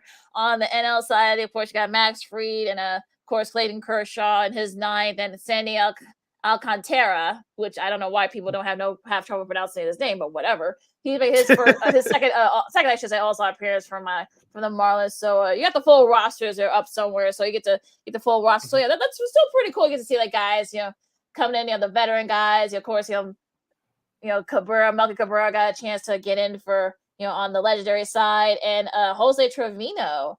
From the legends, the captures and such, Trevor Dermond and such. So yeah, some of the other names, Albert Pujols is another special selection as well. It's his 11th. So yeah, so it's sort of weird. They were able to get some of the guys we mentioned, Ty France and of course Dylan Cease. They didn't get in, but it is what it is. Sort of crazy how all that works, but. Yeah, you're listening to Second City Sports. With Lakeena McGee and myself, Sydney Brown, we're live in the Living Color on the Monday edition right here on Sports Zone Chicago. We're talking about the reserves from the MLB All-Star Game, which takes place next Tuesday from Los Angeles. Lakeena, the honorary selection, of course, that is controlled by the commissioner. And this hasn't been done in a long time. Of course, you mentioned Melky Cabrera of Detroit will represent the Tigers in the American League. Of course, Albert Pujols, this will probably be his last year in baseball, represent the National League in St. Louis Cardinals. Do you agree with both of these moves? Because there's been some people that, well, why are you honoring both of them? I know Melky Cabrera got his 3,000 hit finally this year. I believe he has 500 home runs as well. So, and he's both of them are first ballot Hall of Famers, but I know Miggy Cabrera accomplished 2 of those feats over the last calendar year or so. Of course, Albert Pujols is a part-time player for the Cardinals. But do you think that both of these deserve even a sniff on the All-Star Game field? I mean, if you want to just say this will probably be the last one for both Mickey and for Albert, so you got to wonder maybe they just do this as sort of kind of like an honor, for them, these guys. I'm sure there are going to be people that are going to want to watch them now over there in LA. So you're like, okay, all right, well, let's, because they haven't done this in years, dude. Like the legend selections, they haven't done this type of thing. So you were like, okay, maybe for this situation, you're in Los Angeles, so you figure why not? But And also, too, and there's been some big controversy, especially yours surely listened to a lot of LA sports radio over the last couple of weeks. Of course, Clayton Kershaw, he's been injured, but he's having a good year. Tony Gonsolin has, I believe, the best record in terms of starting pitchers in the National League. I believe he's 10-1 right now. And there's controversy that Clayton Kershaw should get the start because he's a future Hall of Famer, and this will be a storybook ending to his Dodgers career. He finally got that World Series ring a couple years ago in the bubble, but Tony Gonsolin has the better record. He deserves to start. Where do you stand in all this, or do you even care? I really don't care. I mean, I'm sure there's going to be a lot of people that are going to want to say, hey, give it to Kershaw because of the fact that it's going to be in Los Angeles this year. So maybe that's why people are saying that. I don't know. But the Gonsolin's been really good. We talked about in the last couple of weeks on the show, Sid. So I mean, I don't know. I mean, you're sort of I don't know. I mean, you kind of feel like, okay, do you really? It'll be interesting to see what they do here because who I think it's gonna be interesting who he picks because I think it's gonna be very interesting because it's gonna be a lot of pressure to perhaps maybe give it to Kershaw since it's gonna be at Dodger Stadium. So I don't know. We'll see. Yeah, that's the only reason why we're talking about this out there because if this game was in Texas or somewhere else, this wouldn't be a discussion. So we'll see what happens with Brian Snitker, the Braves manager. He'll manage the National League in the All-Star Game coming the next year. We'll see what he does there. Lakeena, any other couple last thoughts about the baseball All-Star Game? Me personally, like it's an exhibition. Again, of course, this time it counts foolishness, which started back in 2003 when the Sox hosted the All-Star Game here in Chicago. It determined a home field advantage for that particular league. I'm glad that is gone. I know I'm not a big fan of Commissioner Rob Manfred now, but one of the few things he's done right is taking that this time it counts foolishness out of the All-Star Game. Yeah, thank goodness. It was actually just an All-Star Game, so it might be 11-10 or something like that. Who knows? But it'll be interesting to see what happens there. And of course, I'm sure there's going to be some injuries. Guys are going to pull out and such. So you might see. Some guys, but we'll see what happens. But like you said, I mean, it's going to be very interesting to see what the Braves manager does because I think, like I said, there's going to be a lot of pressure on him to on Snitker to perhaps give it to Kershaw. For some fight, it's going to be at Dodger Stadium, so we'll see. All right, you're listening to Second City Sports. We're live in the living color right here on Sports Zone Chicago. Sid, Lakeena here with you. Lakeena, let's spend the next couple of minutes on the WNBA All-Star Game, which took place at here in Chicago at Wintrust Arena yesterday. Kelsey Plum was the All-Star Game MVP. Of course, Allie Quigley, which is the highlight that we played courtesy of ESPN. She's a now 4-time three-point shootout champion, former DePaul alumni and Chicago Sky star. Lakeena, first of all, shout out to our both colleagues and friends of the show. We got to get them both back on. Casey Standahar from CHGO and our girl Janice Scurio from CHGO and NBC Sports as she covers baseball for that great company as well. Both of them were covering the All-Star weekend as well. Also, too, we got to get him back on in some part. Our good friend of the show, he's from LA, independent guy, Nick Hamilton. He was here in Chicago over the weekend too. So shout out to those three lovely people. They were covering the WNBA All-Star weekend here in Chicago. But Lakeena, I was at the Sox game yesterday, so I didn't get a chance to watch the full game. But of course, during the second half, the WNBA All-Stars wore 42 jerseys supporting Brittany Griner. For those of you who don't know the situation, go Google it up yourselves. We won't get too much into the commentary here. But the All-Star game was very interesting, Lakeena. They had an interesting 4-point shot. The two logo stars outside the three-point line on the wings on both sides of the court. And there was a couple of NBA players that hit, the WNBA players that hit that yesterday. And Sylvia Fowles and Sue Bird they played in that final All-Star game. Sylvia Fowles with a nice Showtime dunk. Yeah, that was a really cool one. I saw that on social media. I know I didn't watch the game yesterday. I saw the highlights of it. Nice crowd, about like 9,500. So I think Wintrust, they holds about like 12,000. Yes, so that was actually a nice little moment there. Oh, one more shout out, Lakeena, not to interrupt you, but our guy Josh Hicks was out there too. Oh yeah, Josh. Before he kills us. He's gonna kill us too if we didn't like that. I was there too, guys. Come on now. Okay, we just did, little brother. Don't worry. But yeah, I mean, it was really cool. I mean, look. I mean, you see what the Sky, and they're the defending WNBA champs, and Allie Quigley. I saw her at DePaul. She was great. Shout out to her, and great showing, and also to a great crowd now. But there was some comments that made by the commissioner, Kathleen Engelbert, that kind of rubbed me the wrong way. There was a Chance concert, right? I think like not too far from where Wintrust is. It was only by invitation because the violence in Chicago, blah blah blah. Okay, I'm not gonna go into a long tangent here because we got other stuff to do, and we're not a political show. We're not gonna play one here. But we had the All-Star game, the NBA All-Star game here in Chicago a couple of years ago, and it went off without a hitch. This was right before the pandemic. Thank you very much.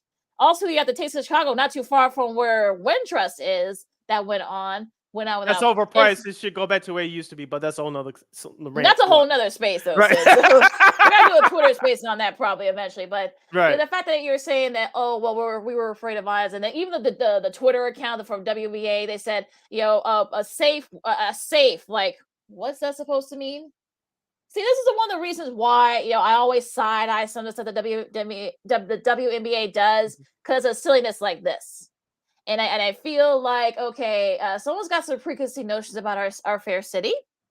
We're not perfect, but there are worse things happening in other cities all over the country. There you go. Said that's it. That's my PSA for this Monday, folks. Thank you very much. Also, too, I think that they reacted to what happened, the unfortunate tragedy at the Highland Park 4th of July parade. Of course, we send our condolences and our thoughts out to those families and that whole community, which unfortunate tragedy that should never take place anywhere. I don't care if it's Highland Park, South Side, West Side, whatever. No, it should never take place. But we send our condolences to that community and those families that had loved ones unfortunately pass away. But I think it's a response to what happened a week ago today. And like you said, Lakeena, no city is perfect, including ours. So people need to get their head out of the clouds. But I understand you want to be safe and you want to have fun, but let's not go overboard here. Let's not overreact. I think all this is just an overreaction. And also, Highland Park's like about an hour from here. It's all the way in another county. So don't give me that the excuse, folks. You just want to, again, don't want to go into a long tangent, but that's just my saying. And it just seems a little like, counterproductive and convoluted, but that's a whole nother space for a whole other time. But so it was a nice time had by all. And look, I mean, it's great to see support for the Sky and the rest of WNBA. Kelsey Plum plays for the Las Vegas Aces, for those of you who are wondering about that. So but I just want to say that little ditty because I feel like this is sort of like not getting talked about much than it should be. So Yep.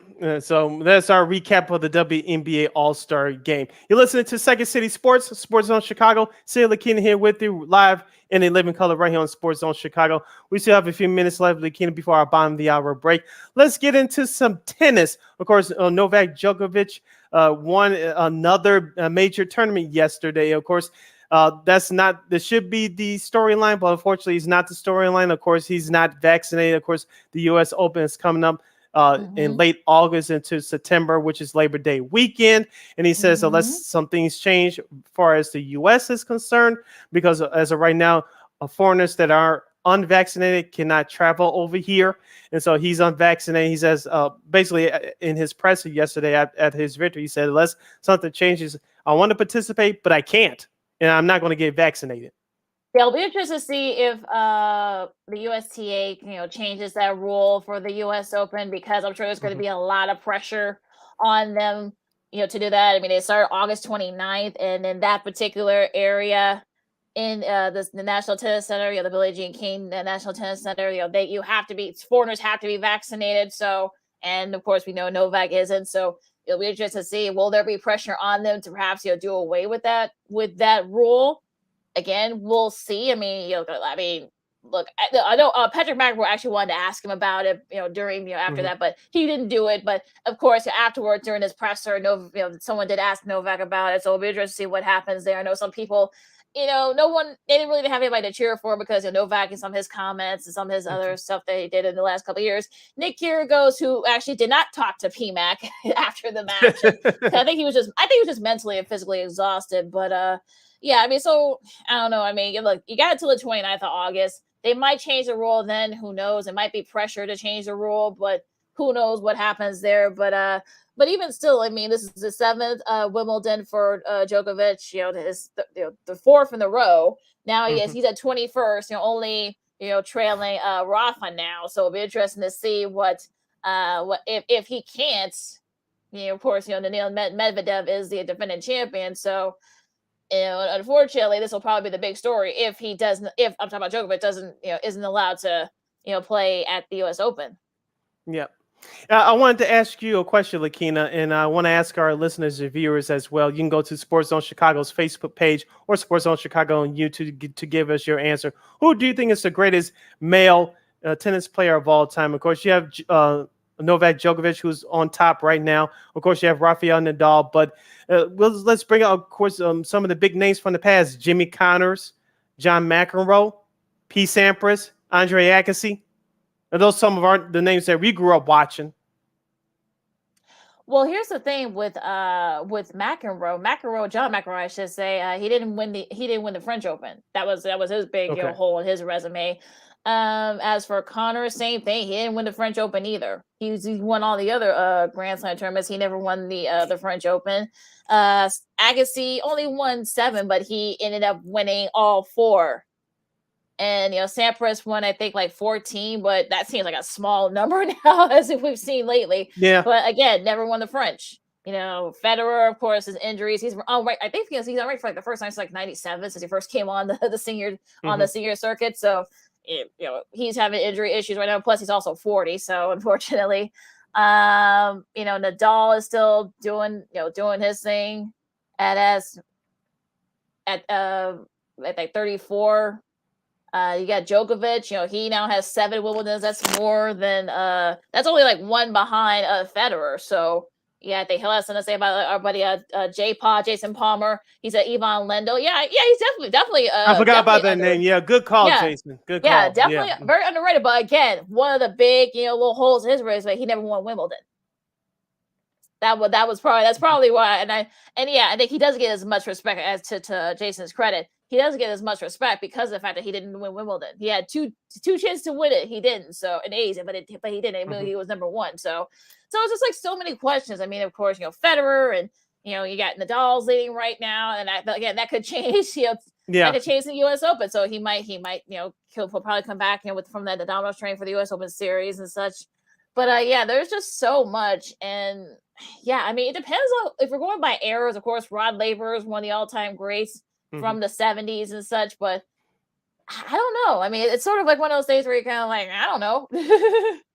It's just like we get into these comparisons, and like you say, in other eras and other sports as well, especially in basketball, of course, with LeBron James and Steph Curry, or could they play in Michael Jordan's era and this and that? And it looks like we could do the same thing in tennis as well. As as a casual tennis watcher, I remember Andre Agassi. You mentioned his accomplishments, but let's be honest, he's remembered more that he's remembered more for what he did off the tennis court than what he did on the tennis court. Of course, Pete Sampras was a nice straight-laced guy that just concentrated on tennis from the public eye. But Andre Agassi had that flair, and he had the commercial appeal. And so I think that comes into play as well. I remember Jimmy Connors as I was a kid. Of course, he had a mouth like a sailor. And of course, we have the 2-minute delay now. He's one of the reasons why we have a 2-minute delay now. You won't hear the tennis players talk that much live, but he was pretty good in his prime as well. Yeah, so it's good. Yeah, so again, it's sort of like the same thing. Like, okay, what era? Because different eras, different times. Yeah. So you really can't. I don't think you can really pick who's the greatest. I know I had a friend ask me, like, do you think Novak's the greatest because of this win? I don't know. But yeah, again, another question I'm sure will be, as it gets closer to the U.S. Open, we'll probably be sending questions about that. Also, we want to give a shout out to Elena Rybakina, who became the second woman outside of the WTA's top 20 to win Wimbledon. She won Wimbledon. Also, she's the first player, male or female, from Kazakhstan to win, of course. She was born in Moscow, moved to Kazakhstan a few years ago. She's been playing under the Kazakhstan flag since. So Borat is no longer just the only thing that country is known for. Now they got a Grand Slam champion. So congrats to her as well. Yes, congrats to her from us here at Sports Zone Chicago and Second City Sports. Lakeena, we got to towel off. We got to get ready because we have a last segment to get through. When we come back, we'll give you the schedule for baseball for today and tomorrow's new series kick off this week. We have some news about the NFL. Lakeena, they never seem to amaze us in this 12-month-a-year sport. We have some news on the NFL. Plus, we have a couple of nuggets as well. And plus, we're returning Old School TV Monday. We'll honor this show that helped set the trend for the special block during the 1990s. You don't know what that is? We'll tell you. You just have to stay right there. Stay right there. Along with Miss Lakeena McGee, I'm Sidney Brown. You're listening to Second City Sports. We're live in living color right here on Sports Zone Chicago. Progressive presents the Sports Flash on the Sports Zone Chicago. The Dodgers beat the Cubs 11-9 on Sunday at Dodger Stadium. Freddie Freeman 4 for 5 with a home run. LA rallied from a pair of 5-run deficits. P.J. Higgins hit his first career Grand Slam during Chicago's 5-run fifth. David Bodie hit a 3-run homer in the third, but the Cubs couldn't hang on. They've lost 4 in a row in 6 of 10. Back goes Reyes. This is gone, and we are tied. Gavin Sheets put a charge into a 3-2 pitch. White Sox radio with the call. 4-2 the win over the Tigers. The Sox have wins in 2 straight and 6 of 10. Pinch hitter A.J. Pollock's 2-out single broke a 2-2 tie. Kendall Graveman pitched the scoreless 8th for the win. Liam Hendricks with the perfect 9th for his 17th save. NBA Vegas Summer League action Sunday. The Knicks beat the Bulls 101-69. Next up for Chicago is Tuesday afternoon's matchup against the Raptors. It'll be a 4 Central tip-off. I'm Chuck Sanders. That's the Sports Flash on the Sports Zone Chicago. Macy's 4th of July sale has everything you need to make a splash at the barbecue, with great deals like 50 to 60% off swimwear for all, and dry off with plush Charter Club beach towels for $40. Plus, get 40% off almost all sandals now during the great sandal sale. And Macy's Star Rewards members can earn rewards even faster during Star Money bonus days. See Macys.com/Star Rewards. Savings off regular sale and clearance prices. Exclusions apply. Mr. Clean, Mr. Clean. So a friend told me about Mr. Clean Magic Eraser, and his exact words were, "It changed my life." I used to spend a ridiculous amount of time trying to remove tomato sauce from inside our microwave and soap scum off the bathtub. It's like seriously magic, and my secret weapon for cleaning the kitchen, bathroom, doors and walls, and even keeping my sneakers clean. Mr. Clean Magic Eraser. Greatest invention ever. Mr. Clean, Mr. Clean, Mr. Clean. Mr. Clean Magic Eraser, the unicorn of cleaning.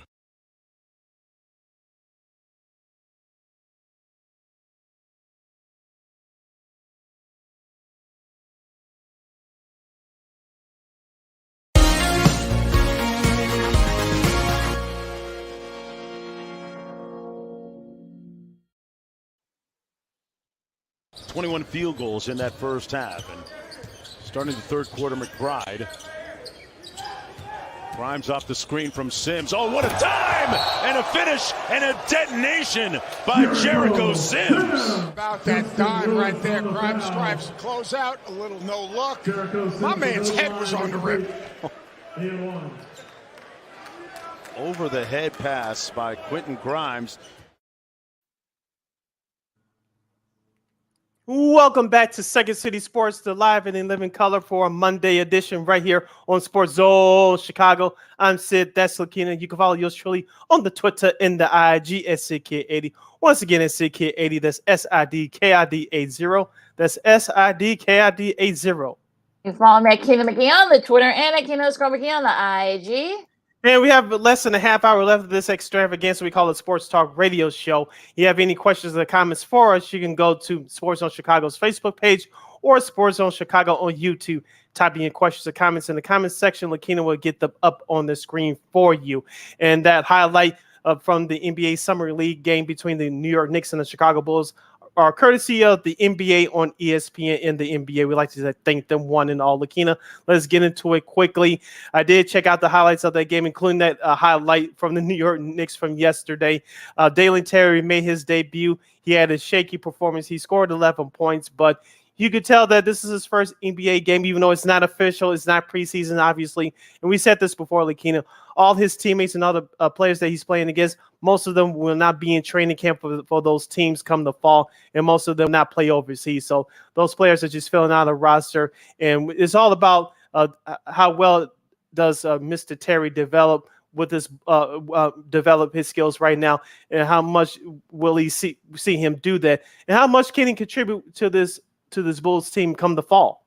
This is what Summer League is for getting the rookies and second-year guys and even some G League guys to go get some minutes, get some basketball, get some, sort of like getting ready to sort of, turn up during the season. Because like 80% of these guys will not be on the main roster by the time the season starts in about 3 or 4 months, I should say. So it really, look, you want to make sure as long as Terry's getting better and everything else. So it's fine. I mean, I'm not, like I said, I'm not going to break up because he has a bad game in a summer league against guys that probably won't even be on the main roster, on the main NBA roster, the Knicks roster this coming season. So it's not happening. So we can move right along, Sid. And the Knicks ended up winning that game in blowout fashion anyway, but that's not important. But there's other news from around the world of basketball. News came out today that the Brooklyn Nets, I was going to say the New York Nets from way back in the 70s, or the New Jersey Nets, but the Brooklyn Nets are reportedly asking for a first-round pick in the potential Kyrie Irving trade. The Lakers' next first-round pick is not until 2027. What are you worried about? No one cares. Right. I mean, so at this point, you're like, okay, yeah, I think the message is playing around. Like they know the Lakers don't have a first round pick, not a top 10 one anyway. So exactly, they're not going to get that. So they might have just put out there just to sort of say, hey, you know what, we want a first round pick. So I'm at this point where I'm just like, okay, let's wait till it's over with, until we get closer. If it's happening, if it's not, who cares? At this point, it's just like, okay, I'm over it already.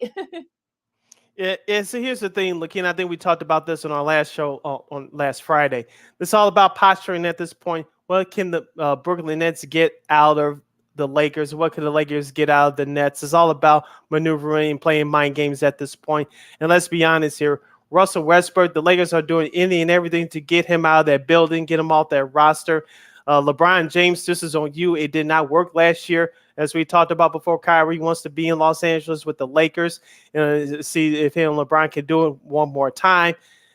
That's all it is at this point.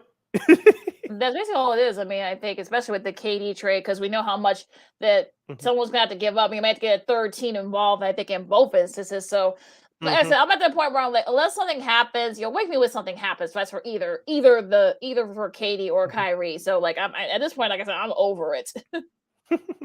Yeah, we'll see what happens on that front. You're listening to Second City Sports, Sports Zone Chicago. Sid, Lakeena here with you, riding with you for the next 20 minutes or so to wrap up the Monday edition of this fine program. NFL news, Lakeena. Your guy, Roger Goodell, the commissioner, we're waiting for his decision on the Deshaun Watson front, but we'll get into that on another time. But there's other news coming from the commissioner. Sunday's ticket streaming destination will be announced this fall. Of course, we all know that Apple, Disney, and Amazon are bidding for the rights for NFL Sunday Ticket. Of course, currently they're with DirecTV. Lakeena, we talked about this before. People want and need options. We know that live sports is the only way that you're going to make the big money for these advertisers, because all the other television shows, you could stream them anytime you want to. It wasn't like back in the day you had to watch them when it was new or wait till the summer to catch up if you didn't watch them in the fall or spring. But it looks like Apple TV Plus or Amazon is in the lead right now. Of course, Amazon will debut in the fall with its Thursday Night Football package exclusively on Amazon. We talked about Netflix a few months ago. Lakeena, it looks like they're not going to get in terms of live sports. They may get into it with NFL films in terms of producing content for NFL films and things along that line. But Disney and Apple TV and Amazon are the front runners right now for NFL Sunday Ticket. Yeah, and I think this is sort of, one of those things where it'll be interesting to see how this goes, should whoever ends up getting it, because you're going to have to market it, especially if you're Apple. Not a lot of folks have Apple. So, you're going to have to maybe do some, some creative marketing if you're trying to get folks to sort of get those out of market games that have, made the Sunday Ticket so popular in the last few years, especially. So if it does end up, at least with Disney Plus, and so if Amazon, there actually are some folks who do have Amazon, Prime and such. But again, on the other side, though, I mean, a lot of people have Apple, so it's going to be, if it does end up being Apple TV that does get it, I mean, it's going to be interesting to see, will people sign up with Apple? Like, if you ask somebody, a football fan, I would say maybe 50-50 probably wouldn't do it, but we all know that the NFL is the #1 TV show right now, so whichever streaming company gets the NFL Sunday Ticket package, they know that enough fans are going to hop onto their streaming service and purchase that package. Just about, it doesn't matter what price it is, but they know folks are going to hop on and catch the hottest sport in town.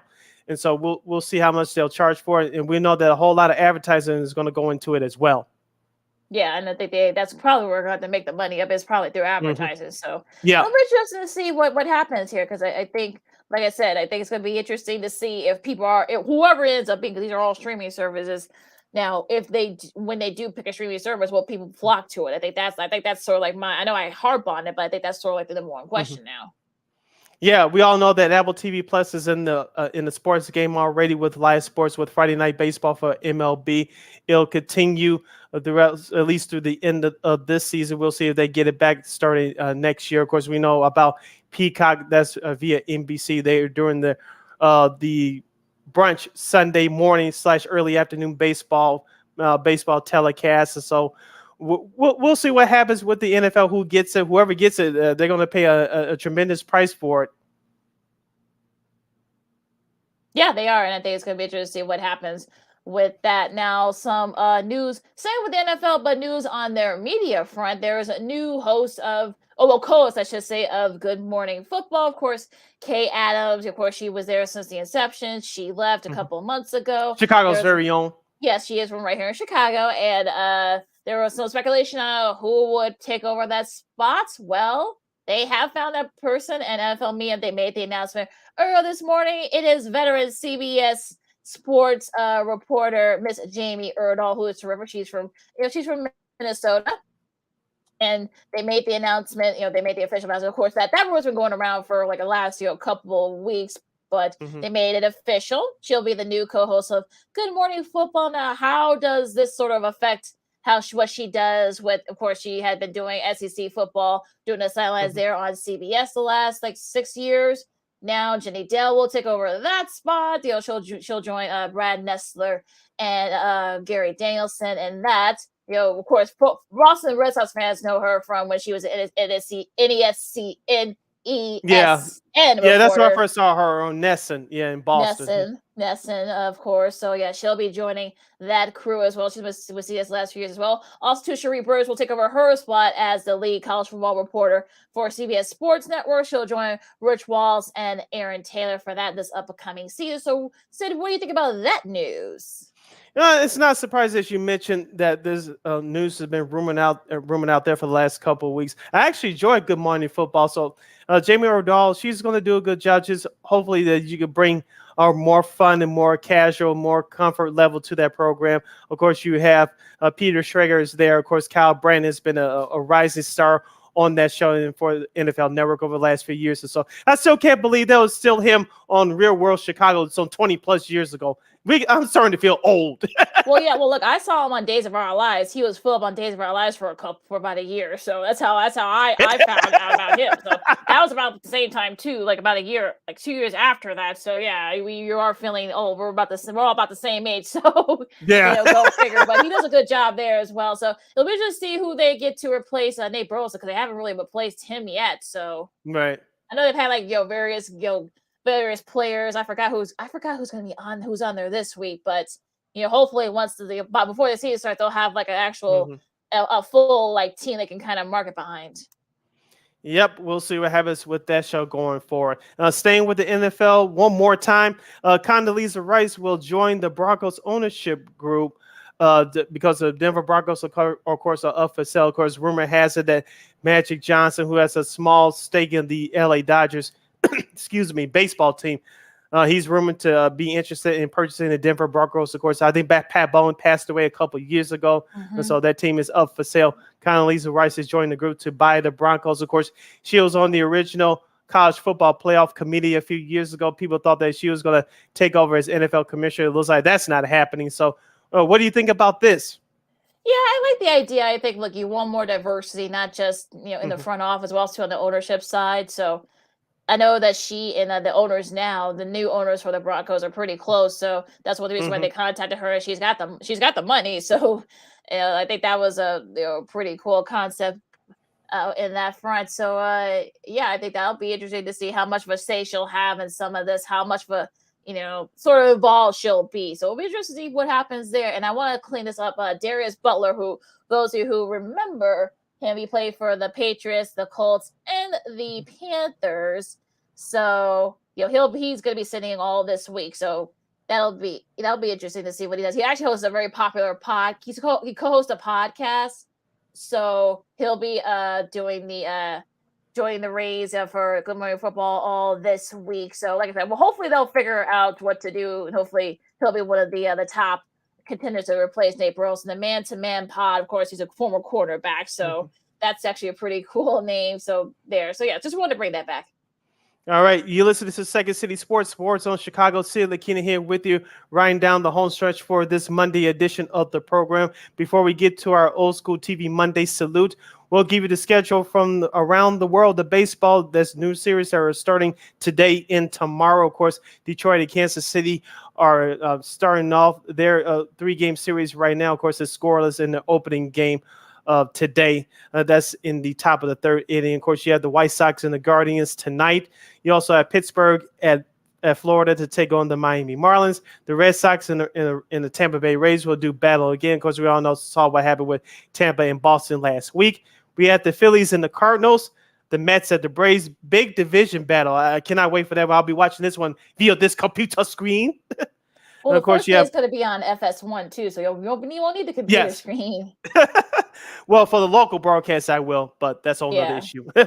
Oakland at Texas to take on the Rangers, another AL West battle. Rangers have been playing very well lately. Of course, they took 2 out of 3 against Minnesota over the weekend. Of course, the Tigers and the Royals, second game tonight. We have San Diego at Colorado, and we have Arizona at San Francisco to take on the Giants. That's the week series, the beginning of the week series that start tonight. Okay, yeah, and that Philly and St. Louis game, they're finishing up their series, so because they're going to be traveling to Toronto, tomorrow. Toronto, hopefully, smarting from that Mariners sweep, so hopefully a little home cook is just what they need. Cincinnati and the Yankees. So if you're the Yankees, you're probably going to take it out on the Reds. I know they're coming out of a high too. The Reds are, but I think if you're the Yankees, you're kind of like you're waiting for them. Boston and Tampa Bay, of course, they continue their series. Milwaukee and Minnesota, that should be a fun series as well. Baltimore and Chicago, the Cubs, they start their series. And that's Houston and the Angels. We'll see if the Angels can get back on track and we'll see if Houston can put the Angels away. So yeah, that's your schedule for the MLB series. This early part, and of course these series continue on Wednesday. So yeah, that's your schedule for this early part of the week in MLB. The last weekend, before the All-Star break. Okay, you did mention Cardinals Dodgers, correct? Oh, I forgot about that card. Yeah, that'll be the Tuesday night game, which is tomorrow on TBS. That's at 6:45 p.m. Central Standard Time. That should be a fun series. So that's your schedule for the MLB as they get ready to wrap up for the All-Star break this week. All right, you're listening to Second City Sports on Sports Zone Chicago. I'm Sid. That's Lakeena. Lakeena, if you can still see me, yours truly will now make our return to saluting to Old School TV Monday. This is a show that set the trend for TGIF for the ABC Friday night TV block in the 90s. You had Full House, you had Step by Step, you had Family Matters, you had later on Boy Meets World. This show we're saluting today, I am talking about Hanging with Mr. Cooper, starring comedian Mark Curry. Hanging with Mr. Cooper is an American television sitcom series that originally aired on ABC from September 22nd, 1992 to August 30th of 1997, starring Mark Curry and Holly Robinson. The show took place in Curry's hometown, Oakland, California. The series chronicles Mark Curry.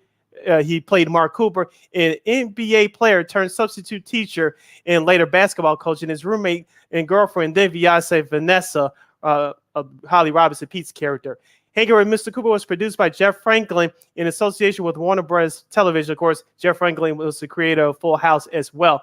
It was produced by Laura Mar Television for the first season before being distributed by Brickley Warren Productions by its third season. The show originally aired on Tuesdays in prime time, and the after series Full House. And the show found its niche in, as we mentioned, on the TGIF Friday night lineup on ABC. It was part of the lineup from September of 93 to May of 1996. Of course, that show had various casting changes throughout the years. Lakeena, of course, Dawn Lewis, if you remember, from A Different World. She was on there for one season. She left, of course, the late Nell Carter. She came on the show about its third season. I think she played the principal at the high school for a couple of years, of course. We remember this young starlet before, what was that girl's name? Before Raven-Symoné. Yeah, Raven-Symoné. Yeah, but she was before, who played Lisa McGuire? Hillary Duff. And all those stars in the 90s and early 2000s. Raven-Symoné was the trendsetter there. Raven-Symoné, as you mentioned, she was on Hanging with Mr. Cooper. And Marquise Wilson, who played the nosy neighbor, he's an entrepreneur now in the clothing industry. He was on that show as well. Of course, who played Irving? Omar Gooding Jr. Yeah, he was on that show. We saw his star rise on that show. Of course, he's now doing television specials, movies, and things along that line. And of course, he was in Baby Boy 20 plus years ago. Like I said, look, I can't believe how old we are. But that show was a great show. Lakeena, Mark Curry was a stand-up comedian. I didn't know, just like most of America at that time, I didn't know much about him until I saw that show.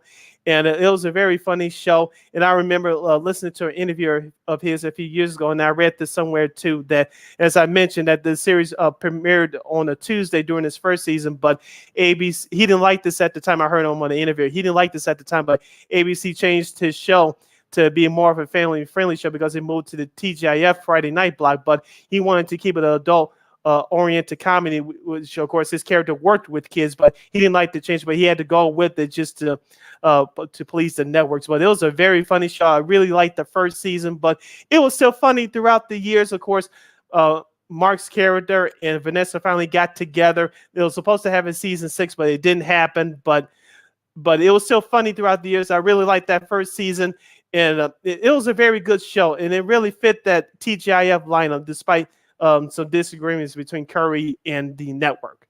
Yeah, it's one of those things where you're kind of have to if we saw, I saw Mark Curry do a couple of TV specials, so I was actually a little bit familiar with him before he ended up doing it with Mr. Cooper. They tried to make it. The first, it was kind of like a Black Threes Company kind of concept. They had they had like the house, and of course, Mark didn't pretend to be gay like they like Jack John Ritter, God rest his soul. His character Jack did. With of course with the two girls over on Threes Company. They tried to make it a Black Threes Company type concept. Now they worked with kids. I mean, actually, they kind of did a crossover because I believe Mary Kate or it might be both of them. Mary Kate and Ashley also actually appeared on an episode in the show. The first season. Yes. Mm-hmm. So that's kind of why the Full House connection and whatnot. Now, when the second season they totally revamped the show, and I know that he wasn't too happy about that because they wanted to move the show to TGIF, and of course they had to be more family friendly oriented. That's why they brought in Mark's cousin and her daughter, of course Raven Simone's character. Yeah, it made it more like a family or friendly kind of thing, which it actually worked for a little bit. But I at the height of it, of course you saw Irving, and also Tyler, of course, the annoying neighbor from next door. He was hilarious.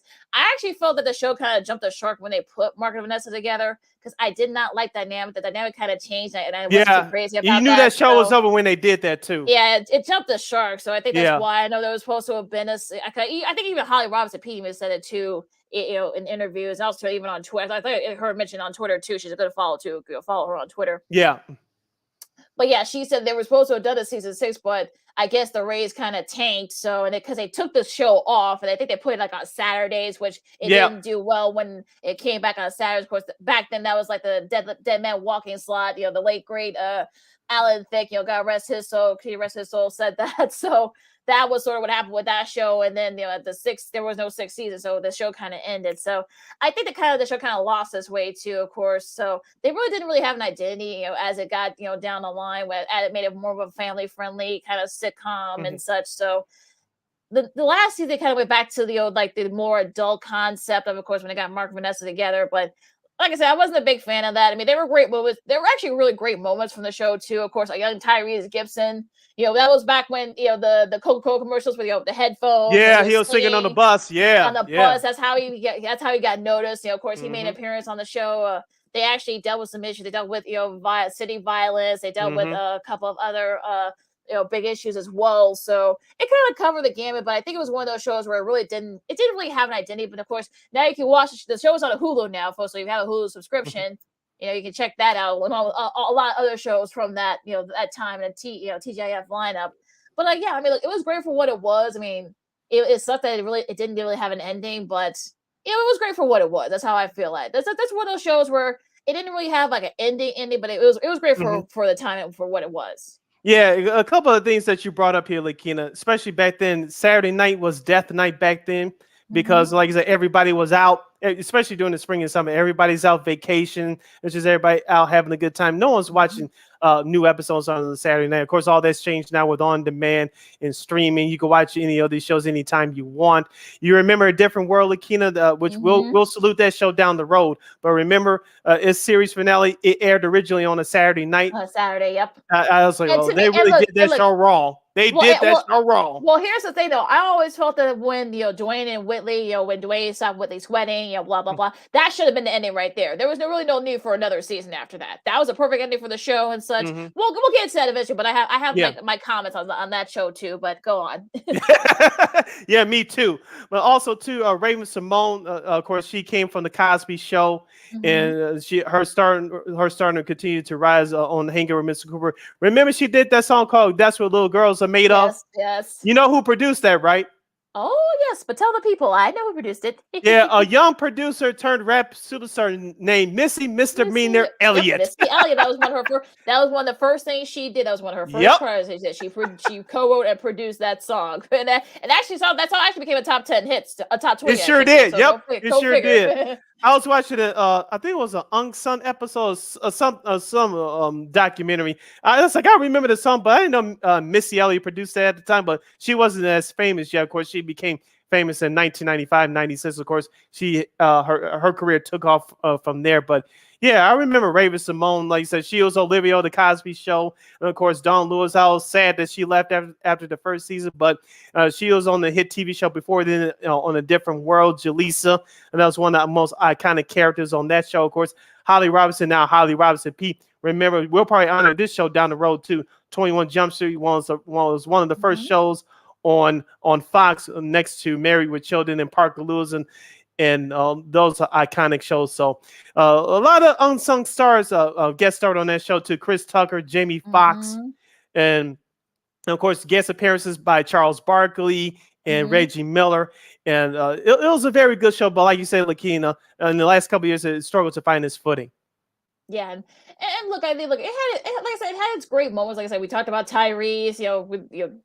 He got his start on there too. Okay, that's when most people started seeing him. Of course, like we said, some people may have like commercials and stuff like that Coca-Cola commercial and stuff. But yeah, so I think it's sort of for me, it's definitely, like I said, you had those great iconic moments. But like you said, like we've been saying, I mean, the last couple of years were kind of like tough to watch because. Olivia, Raven was getting older. Her character was getting older too. They really didn't know what to do with her either. And her the lady that played her mom, I forgot, Sandra Quarterman. I think Sandra Quarterman. I think that was her name. The one that played Geneva. They really didn't see her too much either. So they really didn't know what to do with her character and such. So it was kind of like, okay, what do you do? So yeah.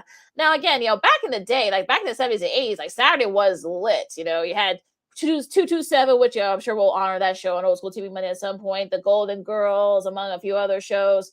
So, but by the time we get back, much like the early the mid 90s roll around, like no one really cared about Saturday. And of course, now it's after that too. You got college football and other live events, sporting events too. Yeah, like I said, sports is taking over Saturday nights. As long as it makes money and people are watching, and that's the name of the game. Like I said, times have changed since 20, 30 years ago. And like you said, sports is taking over the weekends throughout the year, not just in the summer, but spring and in the fall months as well. And also, too, shout out to In Vogue, one of the best girl groups in our generation, Lakeena. They did the theme song for its first season.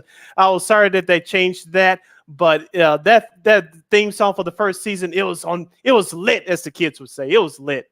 Yeah, that was like when they actually that became like really big stars. They had songs that would hit #1. I think their album was in the top 10 as well at the time. So yeah, that was actually nice that they were able to get them. Nowadays you can't really do that because you got to play like licensing fees and those type of things. So yeah, so a different time, I guess. But yeah, I mean, look, you can check out the show on Hulu. The show's on there too. You can relive some of those great moments and such. So hey, Mr. Cooper, we salute you in our Old School TV Monday Roundup. Yeah, so you can catch certain episodes right here on YouTube, including the Charles Barkley episode, which was a 2-parter episode. So I was watching it. I was watching it over the weekend. Yeah, when Mark was auditioning for the Warriors, right? Yes. I remember Inside Stuff did a feature on him too. Yeah, Chris Mullin, Tim Hardaway, of course. Mitch Rich. They already traded Mitch Richmond by then. So, yeah, that's also Don Nelson, of course, who was the coach of the team, made a guest appearance on that episode as well. Yeah, of course. That's another sort of thing. But the fact that they traded Mitch Richmond, but they could have had something going with Golden State, but I guess a whole nother topic. But with that said, shout out to everybody, of course, Jason Palmer for What's Up, cuz they're gonna have Phil Thompson from the Tribune talking Blackhawks and Cyrus McGinnis from the Proviso West Holiday Basketball Tournament. So check that out starting at 6:00 right here on Sports Zone Chicago on Facebook, YouTube, and Roku TV. So check out What's Up, Cuz with Jason Palmer and his cousin, Coach Lance C. Irvin. That's tonight from 6 p.m. to 8 p.m. Central Standard Time right here on Sports Zone Chicago. Lakeena, close us out. All right, you can follow me at Keena McGee on the Twitter and at Keena_McGee on the IG. You can follow yours truly, Sydney Brown, on the Twitter and the IG at SidKid80. Once again, at SidKid80. That's SIDKID80. That's SIDKID80. Make sure you follow Sports Zone Chicago on all social media platforms on Facebook, Twitter, Instagram, and YouTube. And make sure you subscribe to our podcast, Second City Sports, on War or Anchor. We are available on all podcast platforms, including the iHeartRadio app. And make sure you follow War Media at WARR Media on Facebook, Twitter, Instagram, and YouTube. And thank you very much in advance for your support. Like, share, subscribe, and tell your friends. And we are now on Roku TV. We're on the Roku TV app as well. You have a Roku television. Just click on the sports sports folder and type in Sports Zone Chicago. You can download the app right there. You can watch Sports Zone Chicago 24 hours a day, 365 days a year, and 7 days a week. And there's Justice Fields telling you, get up, Chicago. Sports Zone Chicago is now on Roku TV. We still have a couple of programs that are going to debut in the fall right here on Sports Zone Chicago. And one featuring a former Bears player. We can't tell you who that is, but we can tell you that show is going to be lit. So you want to get on board right now. Get on board right now, because once you miss this train, we ain't coming back to get you. Right, exactly. So please make sure to I'm sure Sean and the and Maya and the others will have an announcement on that. But we can't tell you that yet, folks. Shh, but there's a teaser for you. Yes, there's a tease. All right, we want to thank Matt Fortuna from The Athletic for talking college football with us today. And I'm sure we'll definitely have him on, as the season goes on. I'm sure we have, because Pickett's ran a little bit, and the other happenings too in college sports as well. So enjoy the weather out there, folks. I know it's supposed to rain a little bit here in Chicago, but even still, enjoy the weather. Be safe out there. If you're not going to get vaccinated, wash your hands and be good to each other. This has been Second City Sports on Sports Zone Chicago, and we'll see you Friday. Go Sox. Till then, holla.